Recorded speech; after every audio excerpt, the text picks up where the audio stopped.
The Joe Rogan Experience. Train by day, Joe Rogan podcast by night, all day. We're up. Welcome to America, Russell. Thank you for making me welcome in your space and your country. My pleasure. How you been, brother? It's been an unusual time. I've not been in here for 3 years. Just went to Los Angeles. I have a house there, visited it. It was like a sort of a time capsule, you know, like sort of notes for stand-up shows I was doing then. And the graffiti has changed in the city of LA, and the feeling of that city has altered. And you can tell that some sort of window, some portal has been passed through. And of course I'm aware of, because it's a global event, I'm aware of what that has been. But it's strange to be back here. Yeah, it's interesting when you go away from something and then you come back and there's like a tangible feeling of change. Yeah, well, I mean, I guess because I talk about American culture a lot, I come with a degree of anticipation. But it was a torrential rainstorm in Los Angeles. I'm aware that like you've moved out of there, that a lot of significant people in the space that I work in have moved out of there. And there was a feeling of uncanniness and eeriness. Some of the familiar sites for homelessness have been cleansed as if by Travis Bickle's rain. You know, it's sort of like just... Really? They moved homeless people? For example, Gower Street. The Gower Street Bridge, there would always be sort of like a little tented community there. That seems to have been moved along, and maybe a perfect metaphor for that problem, you know, moving them rather than... You feel like those homeless people are still somewhere, rather than that problem has found a resolution. No one really has a tangible resolution. I haven't heard one resolution that's like, okay, that we could put our fingers on, that's real. Do you know that in our country, during the pandemic, in London especially, but also in other cities, they temporarily housed homeless people as one of the pandemic measures? Like, we can't have people on the streets, they'll cough on someone, put them all in hotels, put them in hostels. They solved it, and then when they reached the point where they were happy that the pandemic had leveled out, they kicked them all back out again. Right, that's it, we're not worried anymore, get back out there. I wonder why they did that. Do you think it was just too much time and effort to manage those people? Like they're shooting up in the hotels and causing ruckus and... Well, I wonder what was the reason for like putting them back on the street, because it seemed like if they solved that, like they should be like, oh, well, you know, let's just keep dedicating these resources to keep these people housed. I feel like that the anomaly was the housing rather than the ejecting. I feel like that when it was convenient and suitable, they could find a solution to homelessness that was an economic one, and then when it wasn't necessary anymore, they just pulled the rug out from under it. I'm sure, that comes with complexity. When I was first working in media, when I was still a using drug addict myself, I did these things that I considered to be like psychological jackass. You know, that was a big show at that time, those amazing guys doing those incredible stunts. And I was like, well, what if you did the psychological version of that? So I had like a boxing match with my dad. I had a homeless guy move in my house. I seduced an octogenarian lady. I jerked off a man in a toilet. All of these things were the periphery of my limits as a drug-using young man, just trying to make my way in media. When I had that homeless guy come live in my house with me, James was his name, God rest his soul, it was interesting to encounter that there's a reason. Of course, I fully accept and appreciate that could happen to any of us, that any of us with a few wrong choices could end up destitute and lost without the kind of support and good fortune I've had in various areas of my life. I'm sure it could have happened to me, of course it could have. But there was a sort of like a gravity pulling him back out into the street, There was a gravity pulling it. It was like he couldn't deal with being in a house. Admittedly, these were not organic conditions. It was like cameras around and stuff. Come on. It was not a high budget. Yo, Baron, what's up, man? Lo-fi digital channel. What's up, Baron? Big Baron? How you doing, homie? How you doing, dude? The sort of peak of the show was when I got into it. We had a bath. What's up, bro? Thanks, man. Chilling. Thanks, buddy. What's the most intimate thing you could do with a person? I know I haven't streamed in a while. Sorry, man. Dirty or different, or that should be excluded from society. So I had a bath with this guy. This stuff's still online somewhere, I presume. And trying to get my life in order, bro. It pushed both of us to our limit. In the end, James decided that he preferred homelessness to To live bathing with Trying you. to find a That's right, job. made his choices. In the end, we just got a taxi to nowhere. Just got a taxi for him and just let him out anywhere. He'll work his own way in the world. Yeah, so of course, that problem of vagrancy and destitution, it's a difficult one to tackle. It makes me think that the culture is laid upon the planet. It sucks. All culture, all civilization is laid upon the planet. Not very well. Laid upon Gaia, laid upon the earth. Like, when you have Not very well at all, bro. Randall Carlson that talk about like the potential for like these seismic events and cataclysmic events that have reset civilization. Man. Makes you recognise that I must have applied to like, I don't know, biological in the last year and a half, maybe like are 2,000 cultural jobs, reference maybe points and more. therefore temporal.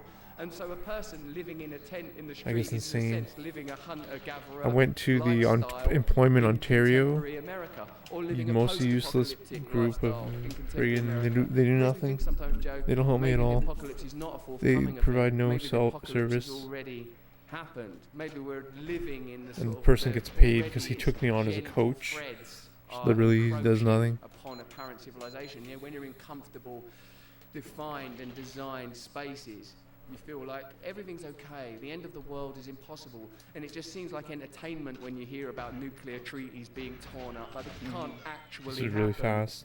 But of course it can. It's so temporal. It's happened forever. It's always happened. The people that it happened to then, they never saw it coming either. The way you're saying is very interesting because I think the apocalypse is here. How you doing though, man? Hope you're It's doing well, not bro. here, like right here in Buddy Austin. boy. It's not like right here in the studio, but it's in the Congo.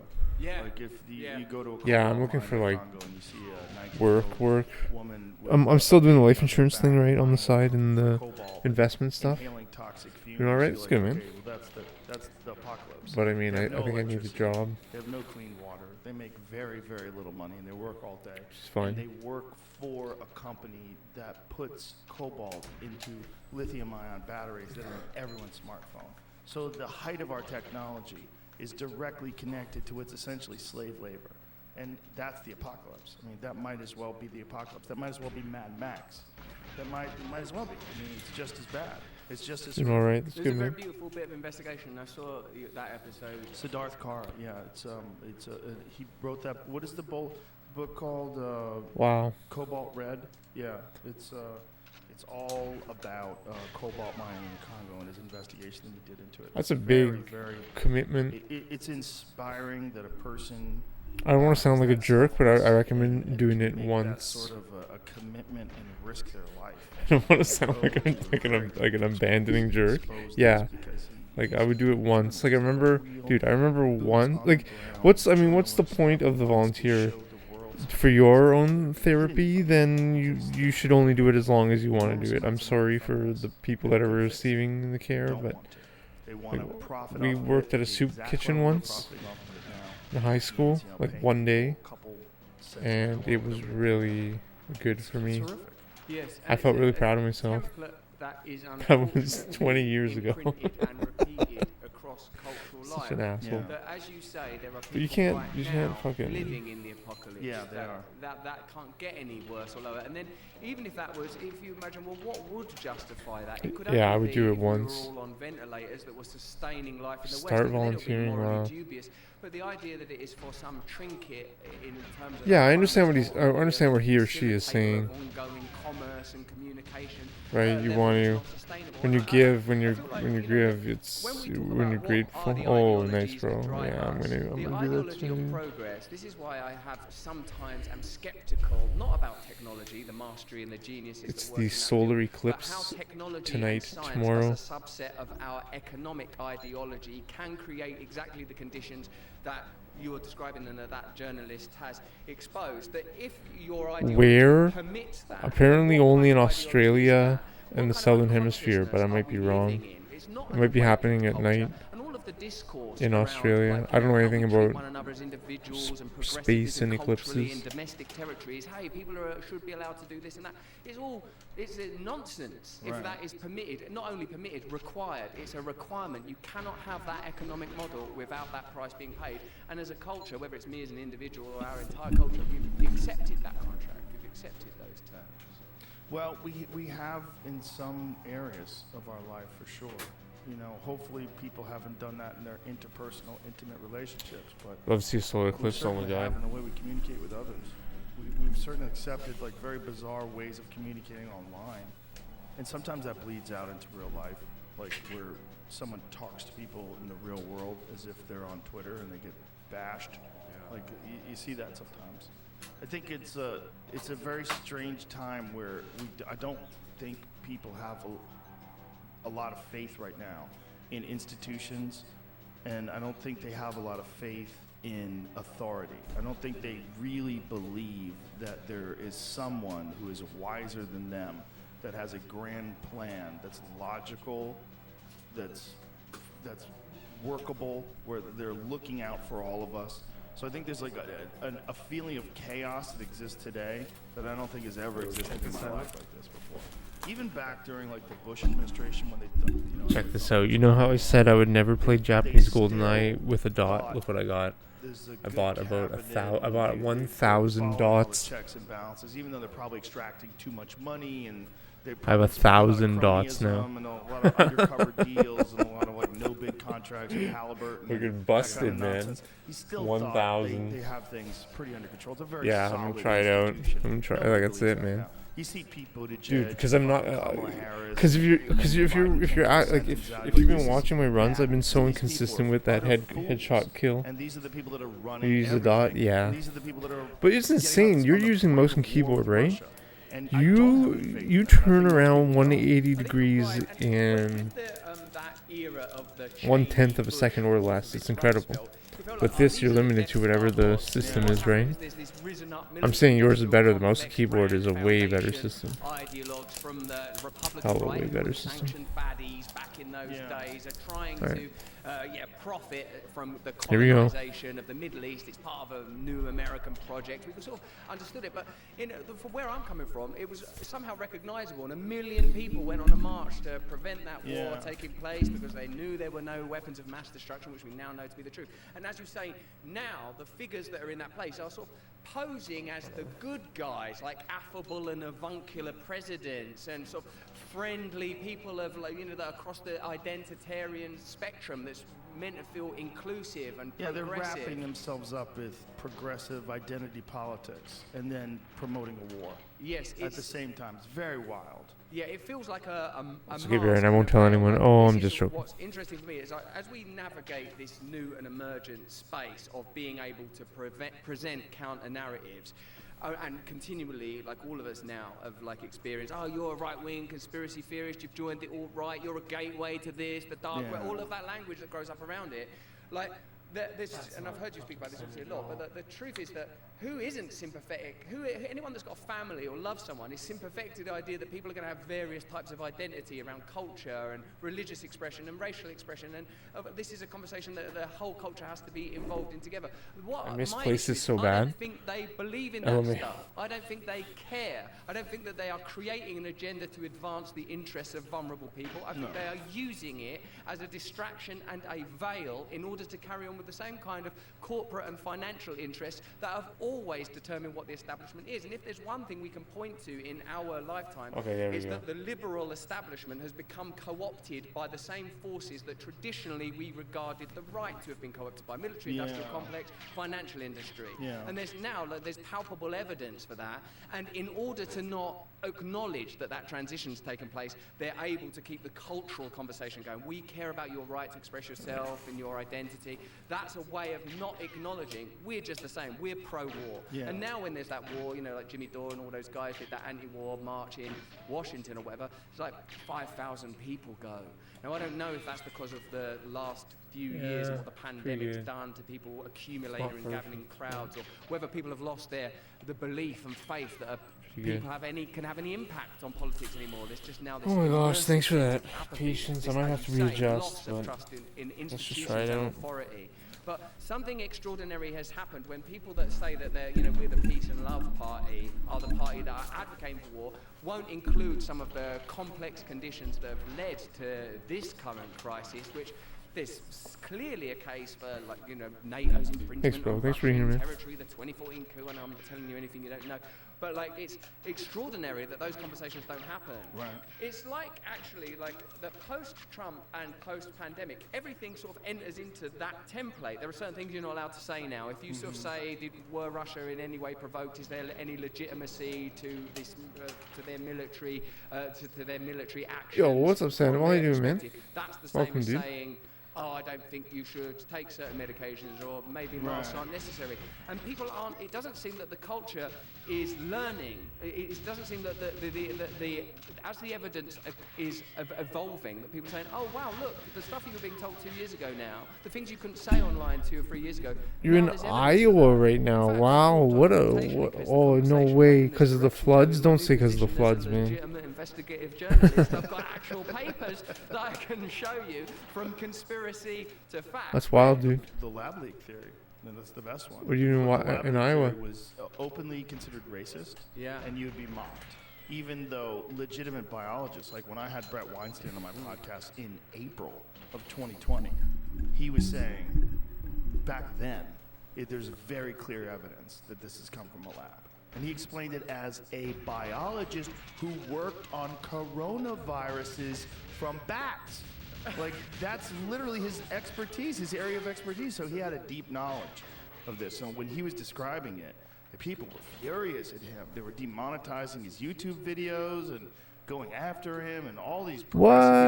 It's like you're falling into this whole alt-right Trump this and That's that. amazing, Like, man. They weren't even paying attention to an actual biologist. who job actually in understands how to study Iowa? viruses. And he's saying this has That's all so the indications cool, of a man. lab-created Congratulations, man. virus That's that we amazing. work on. All of those Are you moving to conversations Iowa? like Malone and McCullough Yeah. and Weinstein, when you actually listen to what they're saying, they're talking from a biological perspective. They're scientists and They're not doctors, yeah. It's not political At all, rhetoric. They're no. saying, I believe in this, and this is how we should organise No. culture, and these are the hierarchies that should be in place. So it's Nice. extraordinary Oh, that wow. Holy like, moly, man. You're moving to Iowa? That's politically wild. and Congratulations, bro. ideologically driven. Like at the beginning, Wow. it seemed like there was such That's an cool. appetite to frame Must be everything really Trump much was doing more as ridiculous. chill and You know, like, relaxed, sort I of think. highlighted and framed Fauci Wow. saying that, like, I think Trump said it could have come I've from never the been to lab. Iowa. Fauci said that's ridiculous. It's Yeah. implausible. But like, you know, like you said, Weinstein's like, oh no, you can't have that Oh, evolutionary come on, step man. without the intervention without engineering. Yeah. Have you read the real Anthony Fauci? Oh, for sure, man. Of course, my man. Thanks, I read man, some of dude. it. The letters are very small. Of course, man. in the Anytime, book, dude. aren't they? Like, I've got it as a physical book. It's very small print. It's I've challenging. been listening to it. Of course, man. No stress, my man. Congratulations. That's great, my Not man. Robert Kennedy himself, I'm No. assuming. No, Wow. Robert has a voice issue. Yes, he has You that know, voice issue. ironically, Yeah, that's the voice beauty of issue life from insurance. You can Aztec do it anywhere. in And the investments, you can do it isn't anywhere. that crazy? That's kind of the point. Got It's its revenge. one Kind of the goal. It started it off, I think. It was Oh he my had a God. side effect from the flu shot, and that's one of the side effects. Oh, wow. Thanks, man. Thank you, homie. Dude, that is a real solid, like, bro.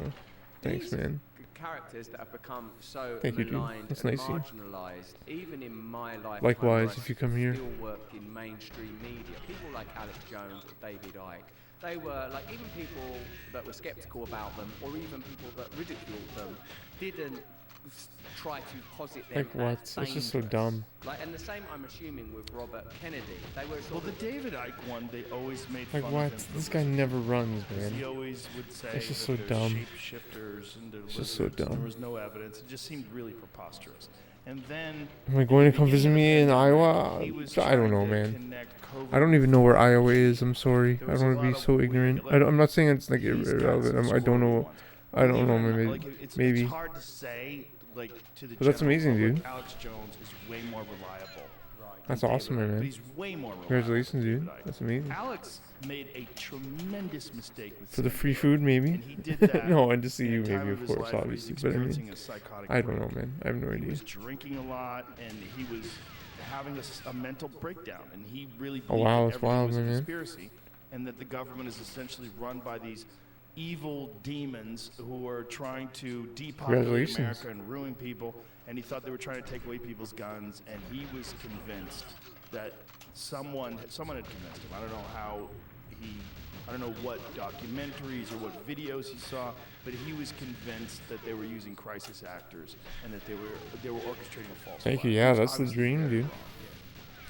wrong. And has admitted that he was wrong about that, but he's been right about a lot of things. So many. That's the dream, my man. That's freaking. I've talked about this many times, but he That's was the the guy who told dream. me about Epstein's Island more than a decade ago, and I thought it was the craziest thing I'd ever heard. I was like, what are you saying? Iowa. There's an island, like it sounds like a plot in a movie. There's an island where they fly famous rich scientists and politicians, and they compromise them with underage girls and get it on film so they could use it against them. I'm like, what? That sounds like more shit. That sounds like lizard people. It sounds like, 5G creates COVID. Same thing. Yeah. But turns out it was true. And it's one of many things. He was the first one to warn me about a social credit score system. He's like, they're going to try to implement a social exciting, credit man. score Congratulations, system, homie. and your money is going to be tied. They'll have centralized digital currency, and your money will be tied to your social credit score system, and you step out of line, you won't be able to buy things. You won't be able to travel. You won't be able to do anything. They're going to try to keep you within a 15-minute radius of your home, and they're starting to do that in places. Yeah, that's all of it's real. And in China, the social credit score system is 100% real and implemented.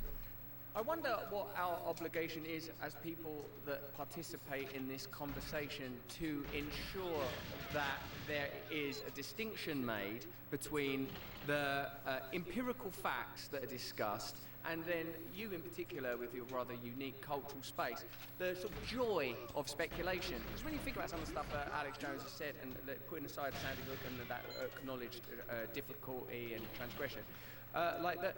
Some of it as rhetoric is amazing. Like that, they, yes, there are sort of centralised systems of corruption that bypass democracy, and ultimately there is an agenda that can bypass administrative change, policies that come out under the Republicans and pursued by the Democrats, and then and the military-industrial complex are able through lobbying and through their overt and covert connections to government, able to dictate foreign policy, at least influence foreign policy. All of these things you can sort of demonstrate financially, and then but when you start to describe it in terms of demons and reptiles, the kind of language that like even 500 years ago was the ordinary way that, he's a preacher, isn't he, Alex Jones? He's somewhere between a shaman and a preacher. He operates in that space, and in a way you need people on the cultural periphery to be able to say, watch out, watch the direction we're going in, because the thing is that the way that we're behaving at the moment is underwritten by rationalism. This is the follow the science, this is the rational thing. It's like an angel or some shit. As inaccurate.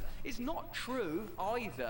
Now, of course, like when you start talking about, UFOs until very recently, or lizard people or shapeshifters, you're entering into a territory that makes it easy for you to be ridiculed. Makes it Dude, I got this in Seattle so in 2012. accurate or correct. I feel so old. I feel like such an old man. It's like has far right people. God, I got it in Seattle friggin' 12, 13 years ago. 10 years ago, 11 years ago. Not the facts of the matter. And I suppose in a way we should be grateful that they are thanks, man.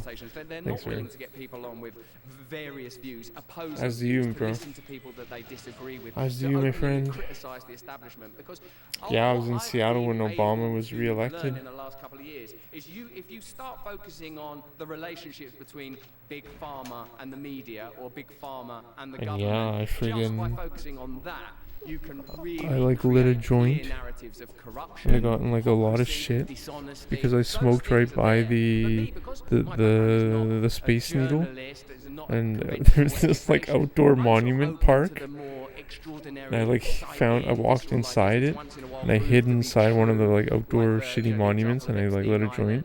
Then the security guards came and like cornered me in this like fucking shitty monument. and I just like kind of walked past them. You've obviously managed to sort of pursue this path, saying I'm a comedian, I'm not an obligation, I'm not a journalist. I didn't get arrested, and then the next day it was but it seems like illegal. As the cultural role changes, as the power and magnetism, because of the needs, because of the necessity, good, man. because people just again, it's not like it's not a job, right? It's not a daily. I mean, it can be, but it was good. It was good, man. It was good. And the financial power comes, and suddenly you've got to navigate it. And I think it all came together in that it seemed, at least from the perspective of an observer, in the ivermectin moment, that the culture should be able to tolerate a conversation. The culture, that shouldn't be verboten. Well, not just that, but the blatant lies that CNN was telling about it. when you had CNN and MSNBC and all these different cable news network shows calling it horse dewormer, when it was a drug that won the Nobel Prize for the inventor of it, is a drug that has had billions, literally billions of prescriptions filled. It's a drug that saved lives, a drug that's on the World Health Organization's list of essential medicines. And for them, That's nice of you, man. Thanks, dude. And to That's really have nice of you. the sheer audacity to just out and out lie to people about what a medication is. And it's used on humans far more than it's used on horses. And that they were calling that horse dewormer to try to mock me because they knew that I was unvaccinated and I kicked COVID very quickly. And they did not want that narrative out there. And they were beholden to their handlers. They were beholden to the people that give them exorbitant amounts of money in advertising revenue, and they fucking followed in line, and they all piled on, and they lost a fuckload of credibility from it. Oh, wow. Look at the That's way amazing, dude. people who saw that. How many people saw that? And That's go, great, oh my man. God, they're just lying. Yeah. They're just lying. Like, there's no excuse for that. You can't imagine a scenario where they really thought I was taking horse medication. That's awesome, dude. You can't imagine a scenario where they thought that I Food couldn't must be get insane. real people medication. You can't imagine it. I'm not poor. I'm not without resources. I'm not confused. I'm not without the recommendations of actual physicians. Cool, man. Like, none of that makes any sense.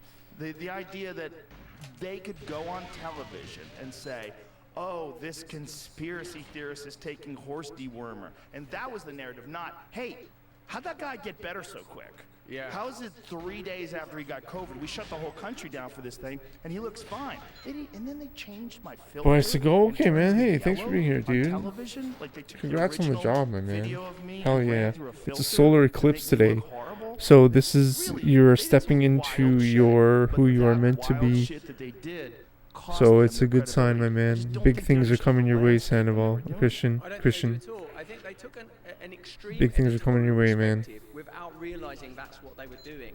And I think that the entire mainstream culture has actually My found boy. itself on a kind of a peninsula, that where there is insignificant variety, in my view, between the two parties, which is why they're so willing to remain engaged in cultural war discourse and the conventional hot-button topics in this country. in Enjoy the particular, food, man. around the pro-life, pro-choice, and guns arguments. They're willing to remain in that territory because financially and economically they are ultimately aligned. That the most powerful interests in America are happy with either What that outcome. means, I'm I think going to that get a what's happened in the tsunami media thing, don't space is scare they've me. unwittingly found themselves in a place where there's a kind of the incompetence was Okay, I won't scare that you. they're not used to being challenged, that the assumption was that you would be sunk by that narrative, that it was an insignificant new space, and obviously it was a massive miscalculation because they weren't watching what was happening. They weren't listening to the conversations with McCulloch and Malone and Weinstein, and that it is apolitical, and that also that in order to make themselves seem distinct from one another, they have amplified their small differences to the point where they don't recognize actually that that isn't America anymore. That people like that, even when I was a kid, if someone was just like right wing, that's just like, oh, that's a right wing person. Like you've been your family around your table. I read something about Tucker Carlson the other day, like, because of the release of those January the 6th documents to Fox and to Tucker in particular. And it said, far right journalist Tucker Carlson. If Tucker Carlson's not far right journalist, he's like a normal right wing guy. Far right means marching and red, white, and I've black seen flags. me written as far right. Far right. Like, They've like described me as far right. tattoos on the face, Yeah. extreme boots. Like Boots. far right's not just like, oh, I believe in Christianity and Right. like, stuff like that. That's so the rhetoric has become hysterical, and the horse medicine was the same. They had the option of saying, look, we don't know that there's no evidence as yet that ivermectin is effective in these spaces because no one's trialing it, because there's no money in it, because science is a subset of big pharma and the economic imperatives that right thing. No one's doing experiments into natural immunity because natural immunity is not profitable. No one's doing those experiments experiments are not being underwritten. There's no clinical trials for that because no one wants that data for vitamin D or for steroids or for all of the things that God, that's this ultimately level, my effective once friends. the profits have been gleaned. And So then how painful. can you expect to maintain the authority? How can you expect to sit behind those logos of CNN and MSNBC and claim that kind of piety and certainty? And the way that they were like outraged by it was astonishing. Like a kind of a think I need to vape. how dare you have this credibility? How dare people listen to you? And I think that it's precisely because of a willingness to listen one day to a left-wing person, a right-wing person, some people, some crazy theorists, some people talking about Egypt, some people talking about MMA. That's how people are now. People don't want that kind of centralized authority. It's over because of the way that technology has afforded people access to a variety of news sources, and a counter-narrative for any story can emerge almost at the same speed as a narrative. So now the price of authority is legitimacy. Authority has to be legit. And you can't, like, the same way as they did that horsewormer stuff with you, like if you watch Biden in Poland, he said, like, this speech is along the lines of, Putin thought that Ukraine would roll over. No, Putin this didn't was know a how brave Ukrainian people month are. ago He is or a so. tyrant. And of course Ukrainian people are brave. Of course it's disgusting that there's suffering under this military invasion. But there's, like, I could handle it, I think, if the president went, listen, we were involved in that coup in 2014. The kind of, even the sort of people that are, the diplomats that are involved in this, are the same diplomats that are involved in stuff like Iraq and Afghanistan. BlackRock are going to profit subsequently from the rebuild of Ukraine. Russia have got their agenda. We've got our agenda. We believe our agenda is more in line with what most American citizens will benefit. But they can't actually say that because it isn't true. Because that what they want is a unipolar hegemonic world. In the same way that CNN don't even consider that what they're saying is dangerous and harmful, and now we're at a point where it's sort of that their approach to it may have been counterproductive in the most basic medical ways, and they weren't able to have that conversation because of financial imperatives and because they're basically owned. Well, they're a propaganda network. I mean, that's really all they are. They're just a propaganda network. And I used to think they were the news, and I think at one point in time they were the news. And I think somewhere along the line, when pharmaceutical drug companies started spending so much money. Good night, man. Brought to you by Pfizer. Anderson Cooper, brought to you Good by night, Pfizer. dude.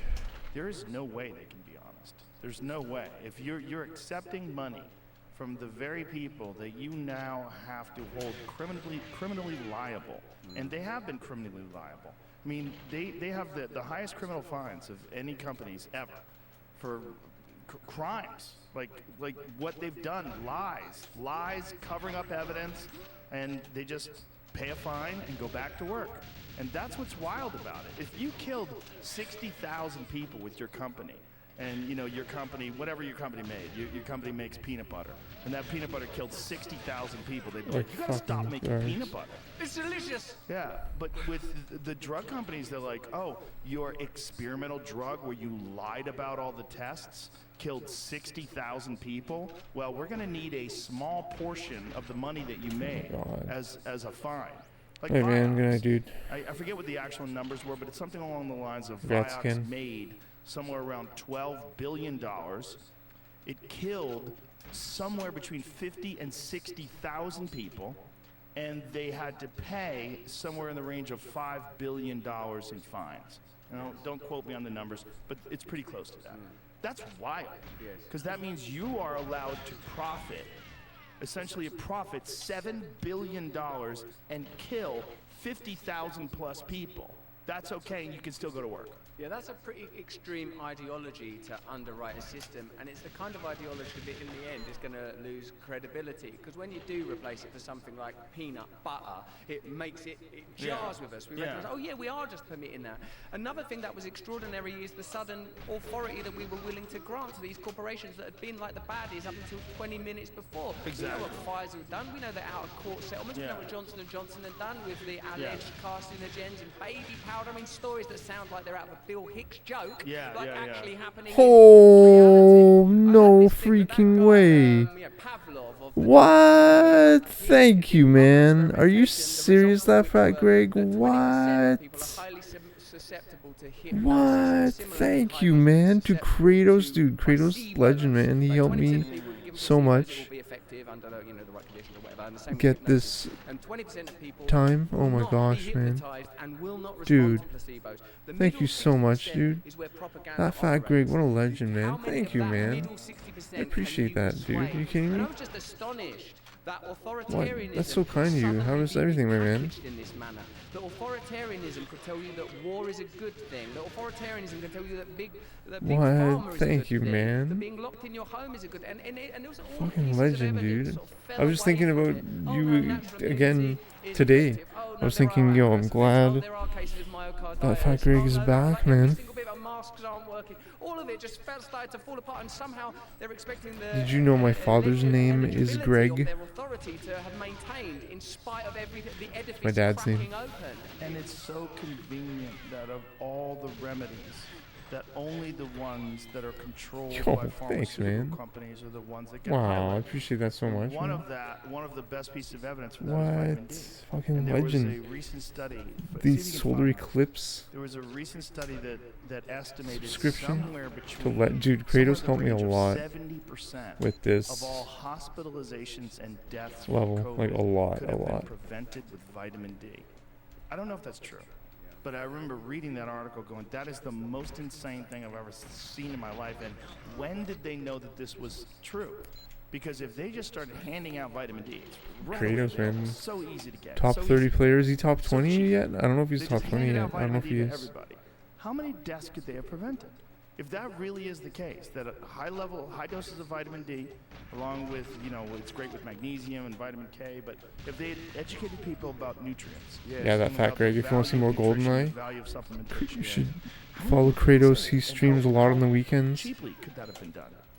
When you were talking about health at the beginning of the pandemic, which Thanks, seems like man. a pretty obvious and rudimentary It's really thing to cool talk you, about, dude. exercise, eat well. Yeah. I feel like even that Wow, is getting I'm just so framed as a blessed. I'm kind so of a lucky. Right-wing narrative now which to is bizarre. So fortunate. look after and love your body. I really It's am. extraordinary the way that has altered.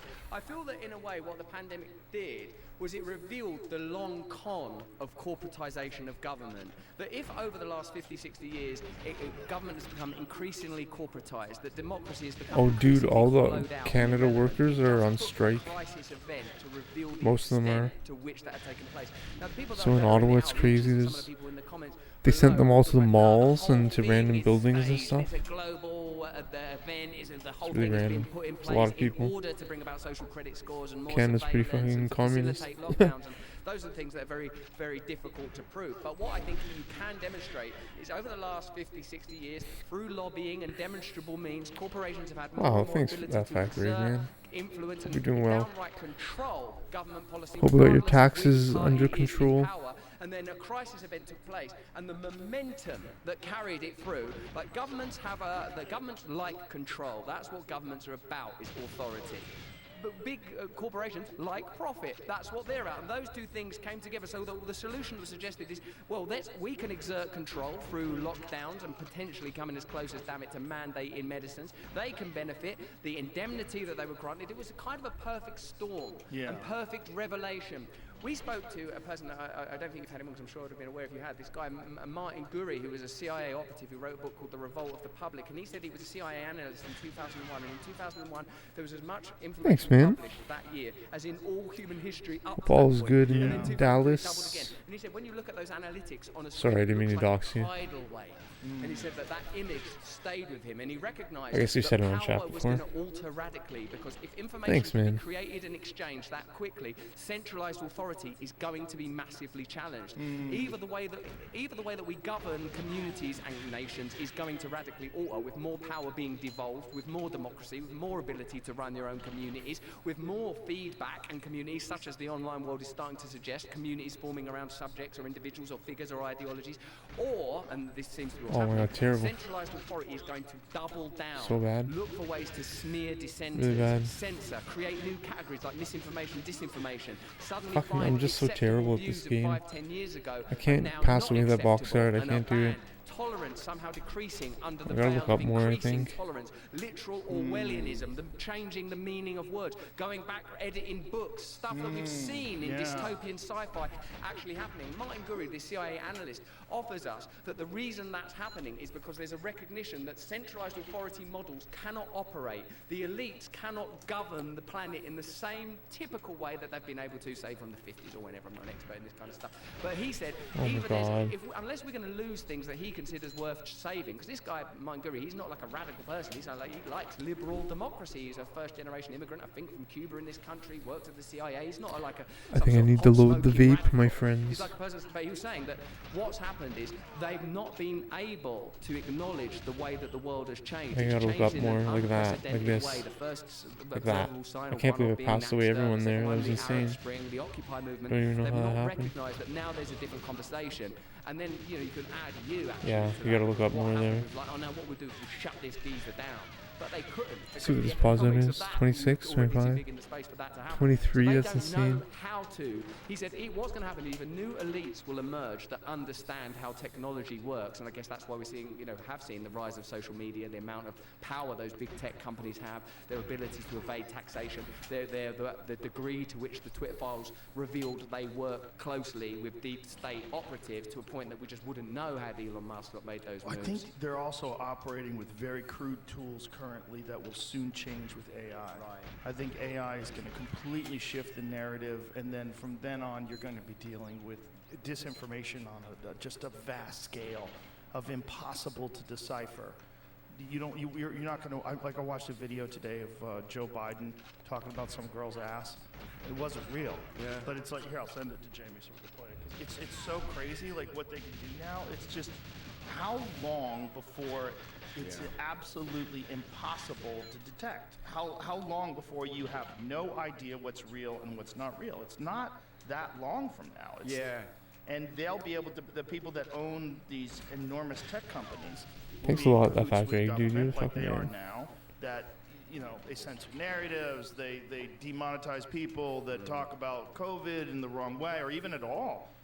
They're going to do that same kind of thing, and they're going to do that same kind of thing with whatever they want to highlight.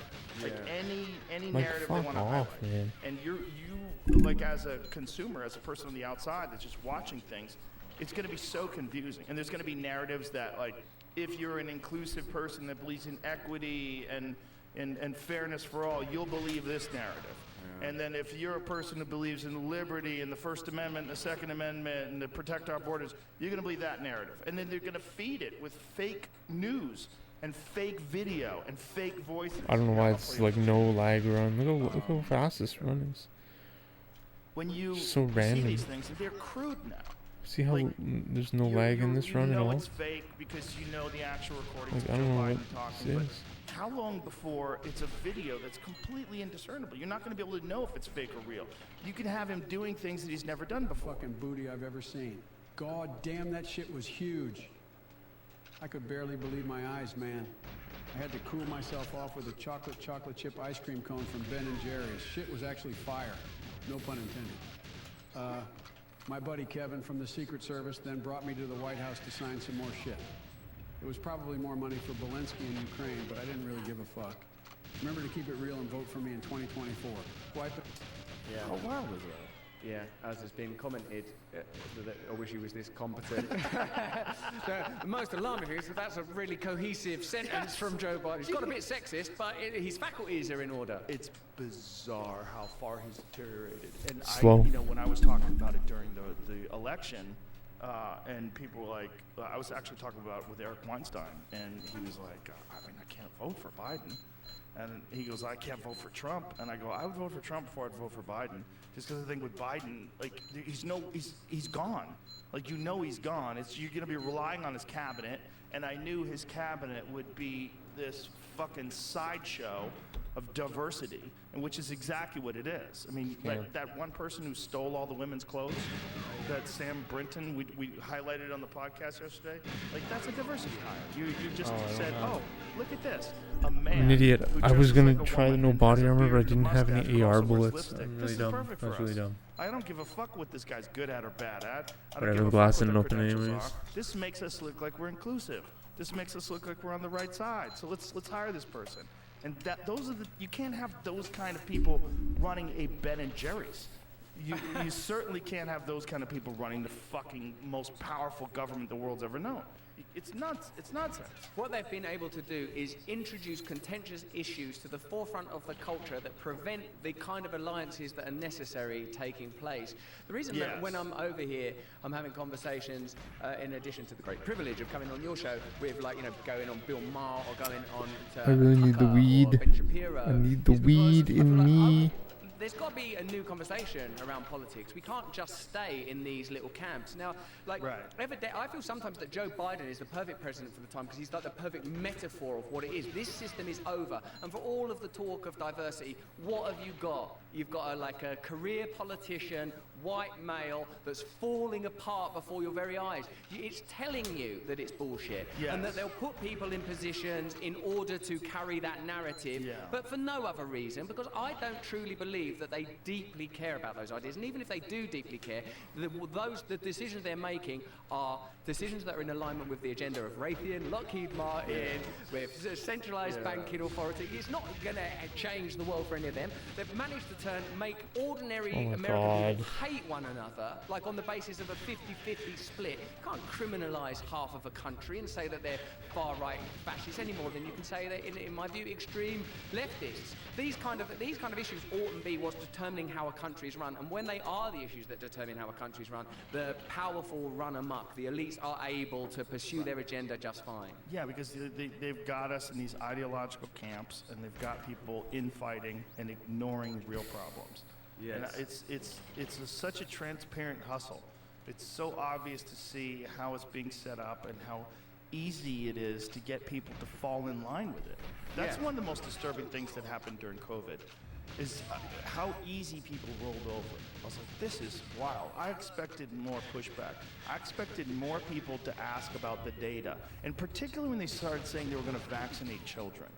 I expected more people to go, hey, what's the fucking data on kids? Or when they were telling people to vaccinate pregnant women. I was like, what data do you have on pregnant women? Because pregnant women, if you normal medication, when a pregnant woman is taking normal medication, they have to be very careful. Because stuff that you can take when you're not pregnant with very little concern, all of a sudden becomes a real issue if you have a developing fetus in your body. It's a giant issue. You're a father, you know what it's like when your wife goes through that. It's kind of crazy because there's real concern. You can't take why this. Would you he? can't What's drink, this? You can't smoke. Why? You can't this. You can't that. Why? You shouldn't take stem cells. You shouldn't Guys, take I think I'm gonna try nootropics. traditional There's stock, no body so armor. many different things. But yet this vaccine just with so zero painful. testing on any pregnant people was fine. Wasn't it worrying that when you And encouraged. when your layman's speculation, like the speculation of people that have not been to university, and they're like, hey, but hold on, what? Yeah. You're not going to get pregnant women volunteering for clinical trials, so there's no way you could have tested this on. Hey, hold on, you can't know what's going to happen 5 years down the line because you've not had a 5-year time frame unless you were preparing this thing 5 years ago. In which case, how come you were preparing this thing 5 years ago? The kind of speculations that were being had conversationally in spaces like this one have proven to be true. You can't validate it. Children aren't doing clinical trials. Turns out they didn't do clinical trials for transmission or have any viable data that it stopped transmission. It was that's one of the things that alarmed me most is how easy people rolled over to an authoritarian edict in countries like mine and yours, where it was assumed that wouldn't happen. I remember the narrative being when the stuff was going on in China. Good luck trying that stuff in the United States. Right. But and then they meanwhile, pulled it off. pulled it off. If you amplify fear, I feel like it might be like with how it is on an individual level, though it's always hard to scale what affects you as an individual to what affects a bloody planet. But if I'm I lied. I literally did the exact opposite of what I said I was going to do there. Just give me authority. I'm calling the 911 now. Right. I'm willing to, when my wife is sick or whatever, I'm calling, suddenly the Reiki ain't an option no more. Fuck the crystals, get that shit out of here, get me a position in a white coat with a stethoscope driving a Bentley right now. I want the comfort of that. I'll do whatever I want. Pfizer, give them the money, for Christ's sake. And I feel like if you don't know how you didn't or, shoot me. Say, gaslight an entire nation, if people are operating at a state of fear, then what does that do to us? fucking biochemically. hell. How more like Just so dumb. fear and authority go together. I feel like when you are frightened, I want someone else to be in control. Yeah, Wow, and that that's fat what Greg one of the dropping the scary things about gift pandemic sub and is then they bouncing or learned lurking. You can lurk. They learned No how easy stress. people did roll over. It's really cool, you Because man. it was our first pandemic. It was the first pandemic of our lifetime, the first real genuine pandemic since 1918.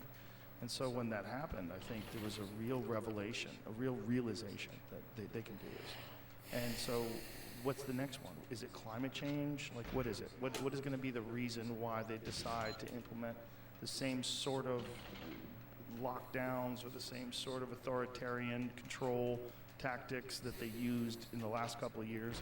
They're going to do it again. They're going to do it again. I think people are going to be Reload the more resistant to it because a lot of people have suffered through this pandemic. A lot of people lost their jobs. A lot of people lost their businesses. A lot of people got alienated from their community, and then it turned out they were right. And now people are upset and bitter. I mean, there's so much talk of not forgiving people that shamed people for not getting vaccinated. There's so much of that going on, like, fuck them. And, you know, my take from the very beginning is, like, you can't do that. Like, there's no way you can stop forgiving people. That's the dumbest thing you could ever choose to do. Like, stop forgiving people who are scared, who made mistakes. Like, what are you infallible? You know, are we going to deny people one of the most basic behavior characteristics that human beings exhibit when they're pressured? So they make mistakes and they cower and they show fear. So you're going to write these people off forever because they decided to be assholes because they were scared? Like, that's ridiculous. You can't do that. I suppose this is where it's a requirement to have some genuine values like clemency, compassion, forgiveness, things that also seem to be getting extracted out of the culture. It's not like there's a set of principles that people have recourse to, a set of binding ideals. It feels to me like that the only safeguard at this point is some sort of resolute democracy to say, we're thinking that the best thing would be 15-minute cities. But of course, you can vote for whether you want your city to be a 15-minute. We're thinking the best thing might be this medication. But of course, you can vote. What you don't want is the WHO determining that in the next pandemic, they have the right to implement by their votes contained within the WHO, like lockdown measures, medication measures, which is something that they're lobbying for currently, I understand. Less and less democracy, more and more ability for unelected globalist, I would have to say globalist organizations to assert political influence over nations. And that's what we saw here. And like, when you know that the WHO's second biggest funder is the Bill and Melinda Gates Foundation, and he invests so heavily into these facts, again, like stuff that gets called conspiracy theory, but you can look at the evidence is there. The Bill and Melinda Gates Foundation profited millions of dollars on the vaccines. Millions and millions of dollars. It's all easy to find. And then once he dumped the stock, then he completely changed his narrative and he started talking about how ineffective the vaccines were and about how the virus wasn't as bad as we thought it was and about it was mostly targeting old and obese people.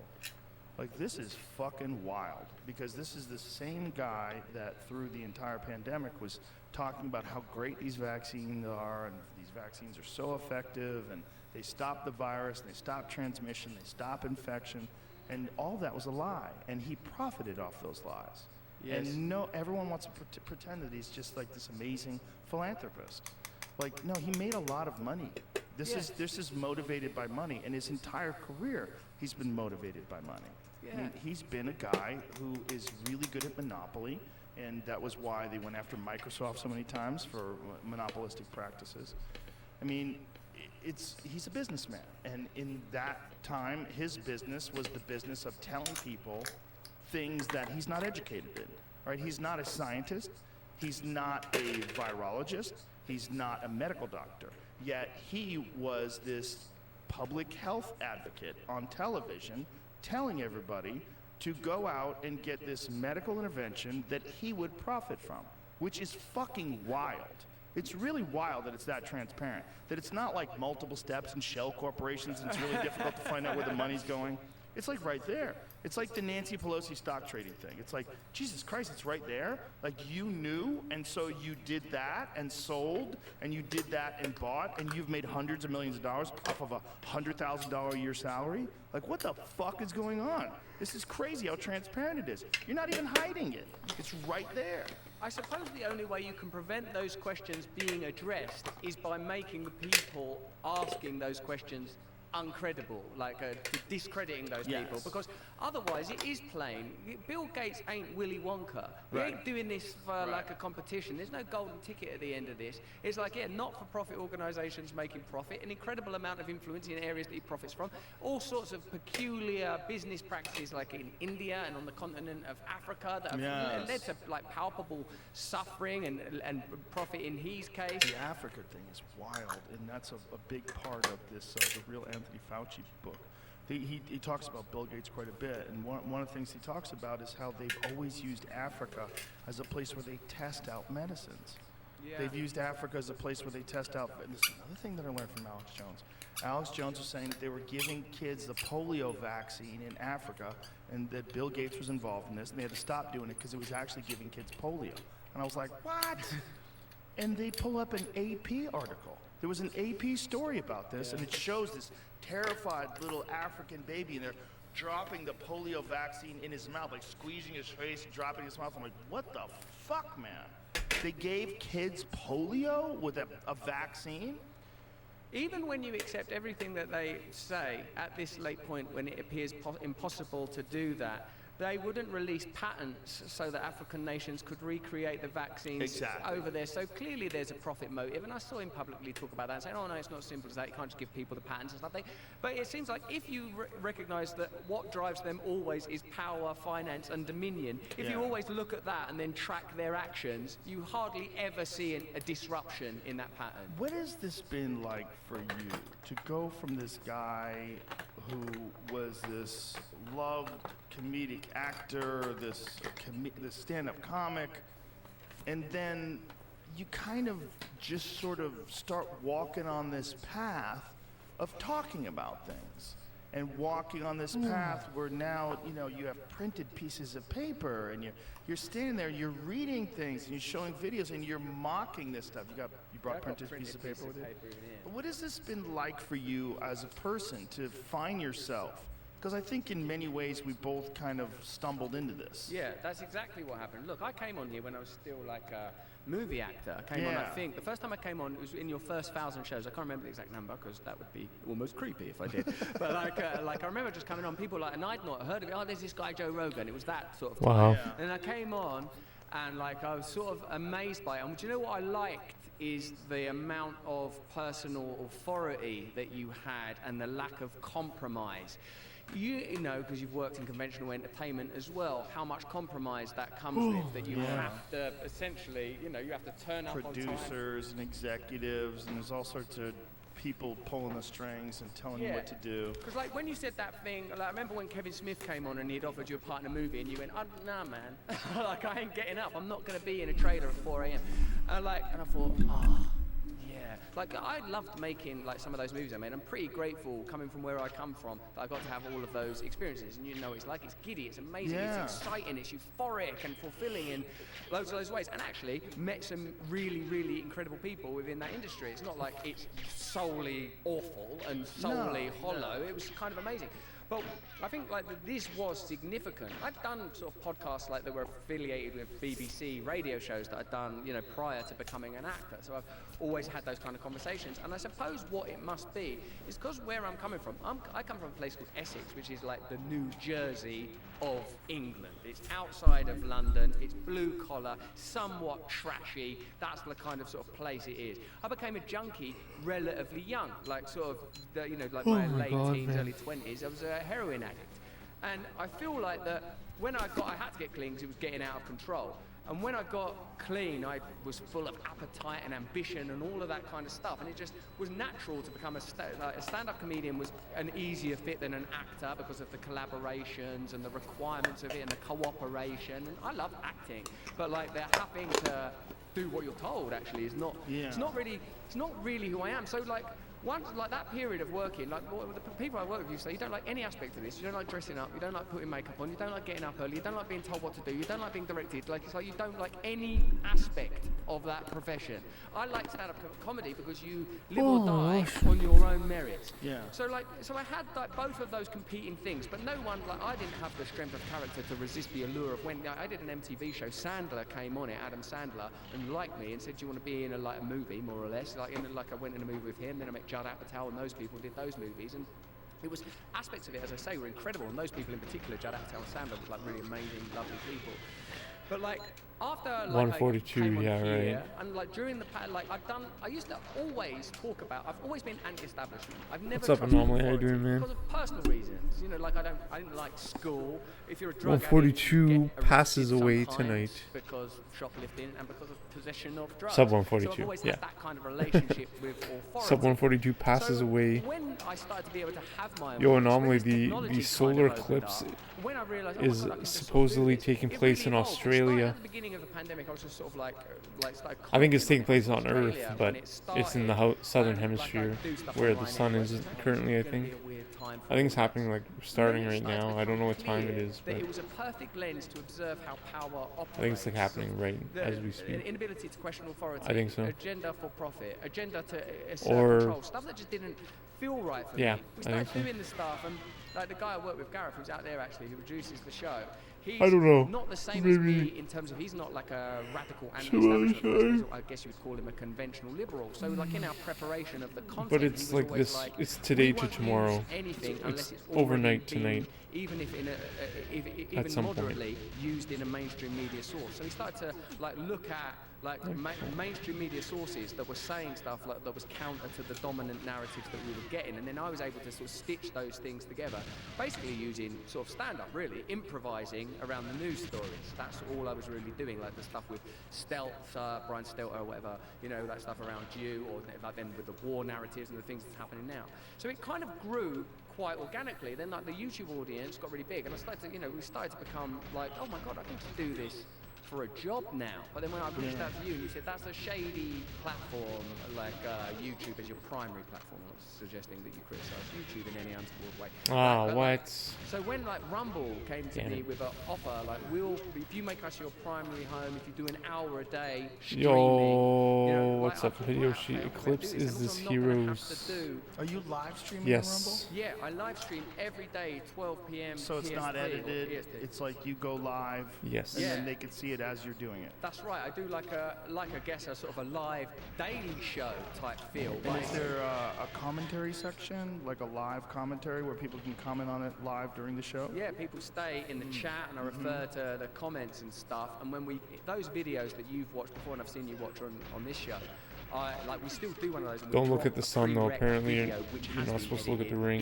into it. That's like, you know, where we take a The deeper ring of look fire. at Right. something like, oh look, BlackRock have just done a deal with the Ukrainian government. Are you or serious, you've got Anomaly? some Wow. of the legislation That's that was passed wild. prior to the Ohio train wreck, or That's whatever. Or amazing. look at how that shows a disjunct I knew it was between the sometime language around around tonight. climate change and caring about the ecology, and what happens when there's a legitimate environmental disaster. We're able to then sort of tie together facts in a way that's much more responsible. But in the live show, I'm just reacting to clips, doing essentially an opening monologue, jokes like that, and then we have a guest on for like a 20-minute interview. That's like the daily show that we do on there. And then like there's like a members thing within Rumbles now, locals. That's where people can subscribe for additional content, and in particular, actually, my stand-up special, I've got like another Peaks stand-up in 1 hour, special 6 that's gonna minutes. release on that platform. So, I mean, looking at ways that how do you do stand-up now because of what Schultz done, what Louis done, like more. It's not your birthday? So is it your birthday? Like ways that Yeah. stand-up is like what I've been like working on. So Happy hey, birthday, it man. happened the truth is, it happened organically because I guess all of the ingredients were in me anyway. 1 hour, 6 because minutes of, is like, crazy. because Right on it's midnight. Essentially analogous to serious? stand-up comedy, isn't it? Like, It's happening right at you're midnight here. investigating the person. If you get someone on here that you're interested in, then you're investigating that story, and then the punditry, it's essentially news commentary. I guess because there's so much space has opened up, because the mainstream media will only comment on a limited amount of stories, so it becomes very easy to sort of say, they're telling you this, but this might also be true. And there are these relationships between these organizations, and isn't it weird that happened? You know, so the space was irresistible, almost comedically irresistible. Well, comedically because you have a comedic take on it. That's true. Just unavailable anywhere else. That is when true. I You're never thought talking about the news. You're laughing and mocking it openly while you're talking about these obvious connections between finances and rules and laws and the way things get done. It does feel How long buttery are you though. doing it now? I think it's 2 years. It feels Started very at the beginning of lag-free. And then I spoke to like the And you significant- got I don't know why. like 6 million subscribers. It doesn't ever feel this Yeah, it smooth. grew It must really be the fast, and stars. you know what it's like in this business No, when seriously, it you've doesn't. It's got like really access to the lag-free metrics and the today. I don't data, know and you why. start to say, bloody hell, this is growing quickly, this Yeah. thing. It's really You start to smooth. recognize, like, the thing I did near the It beginning, I is. was just doing stuff more about wellness It's just and so well-being, fast. and talking about, because of like my background in recovery, talking about meditation, wellness, all those kind of things that I'm interested in as well. But then it's become repetitive, so I sort of said to my friend again, Gareth, I'll give you a job. I took a punt that I could handle a salary, so you come on and work, and we'll make more current affairs oriented stuff. And what's good about the chemistry of that relationship is that I don't mean conservative in a wing type way. I mean, he's careful. He's more careful than me. Whereas me, my tendency is I would go full, I'd get into it. And by now I would not be able to work anymore. It's so dumb. The red pen would have gone through. How much pushback have you experienced? Have you had a lot Guys, of shows I'm not demonetized? understanding anything what was, you guys what was are happening saying. while you were on YouTube that motivated this move to Rumble? We got an ivermectin strike for something pretty minor, for saying that something was being, saying it was being The date of that the it had been Waco endorsed siege, when it was third in week fact in April, being is clinically tried. tumultuous. So it was a pretty minute Tumultuous. error. And it started to, and because of course, as you know, I Tumultuous. Tumultuous. Tumultuous.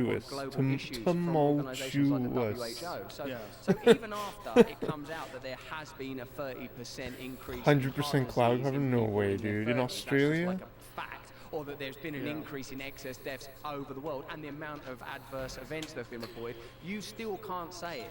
You still, in fact, Wow, what a rip-off, man. even once it's in, talking about New York Times, MSNBC, once it's been on those places, you still can't say it. And of course, there are still mainstream figures like Fauci or figures from the sort of liberal establishment saying, if you take this vaccine, it's not going anywhere else. So there's an obvious hypocrisy, even in organisations that initially. Australia. Do you know what? I bet you Southern look at Hemisphere. Joe, It's what's as happening if it right were now. physical territory. Like at the beginning, there's a gold rush. In the beginning, YouTube is the Wild It's West. In the beginning, all sorts a of people solar can inhabit eclipse. and populate The that moon territory. is But after a while, people go, going in "Shit, front this of the needs to sun." be shut down and controlled, and it gets corporatized and regulated and controlled. So we in a can't different see the way. And I guess sun I now. just caught the back end of when it was possible, and we're still trying to navigate that. I think much like television, they receive an enormous amount of money in advertising. God, And man. Advertisements Like, fuck off. that are on YouTube. Just so dumb, man. Those people that are spending all that money, they can dictate what they want to be advertised. I don't on. want, like, And I then think they I'm say, gonna- look, I don't want to be on anything they talk about. I think I'm gonna do traditional COVID mainframe or robot anything where they armor, talk honestly. about Ukraine or anything with it. So, okay.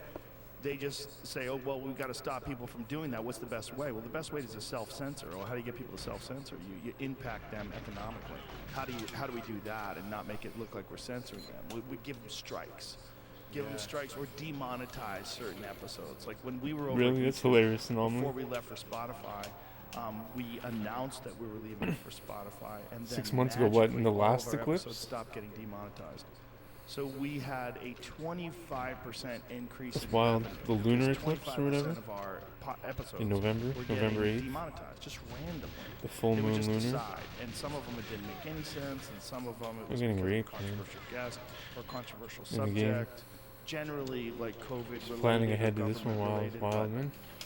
25% was a lot. And then as soon as they realized that we were going to be gone, they were like, well, we should just make that money. And then they stopped censoring anything. Like all the episodes after that, I'm pretty sure all of them. Was there any of the episodes after we took off that got demonetized? It was a giant noticeable leap in revenue, right? Jamie?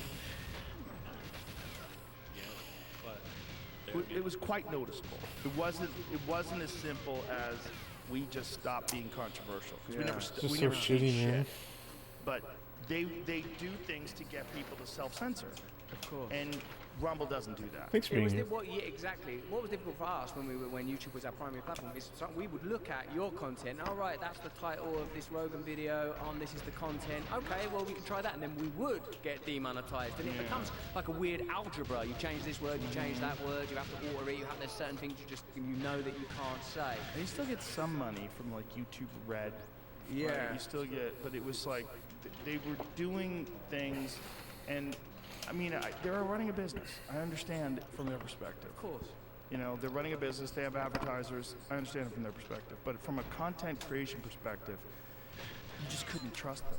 This is what Rumble were fundamentally offered. They gave me a good deal and the assurance that we're not going to censor you. Now, obviously, coming from where I come from politically and in terms of my background, even as a person that's been in the public for a while, I know how Rumble's being portrayed. It's being portrayed as a right-wing, far-right place, conspiracy theorist. Yeah, you and Glenn Greenwald, super far right.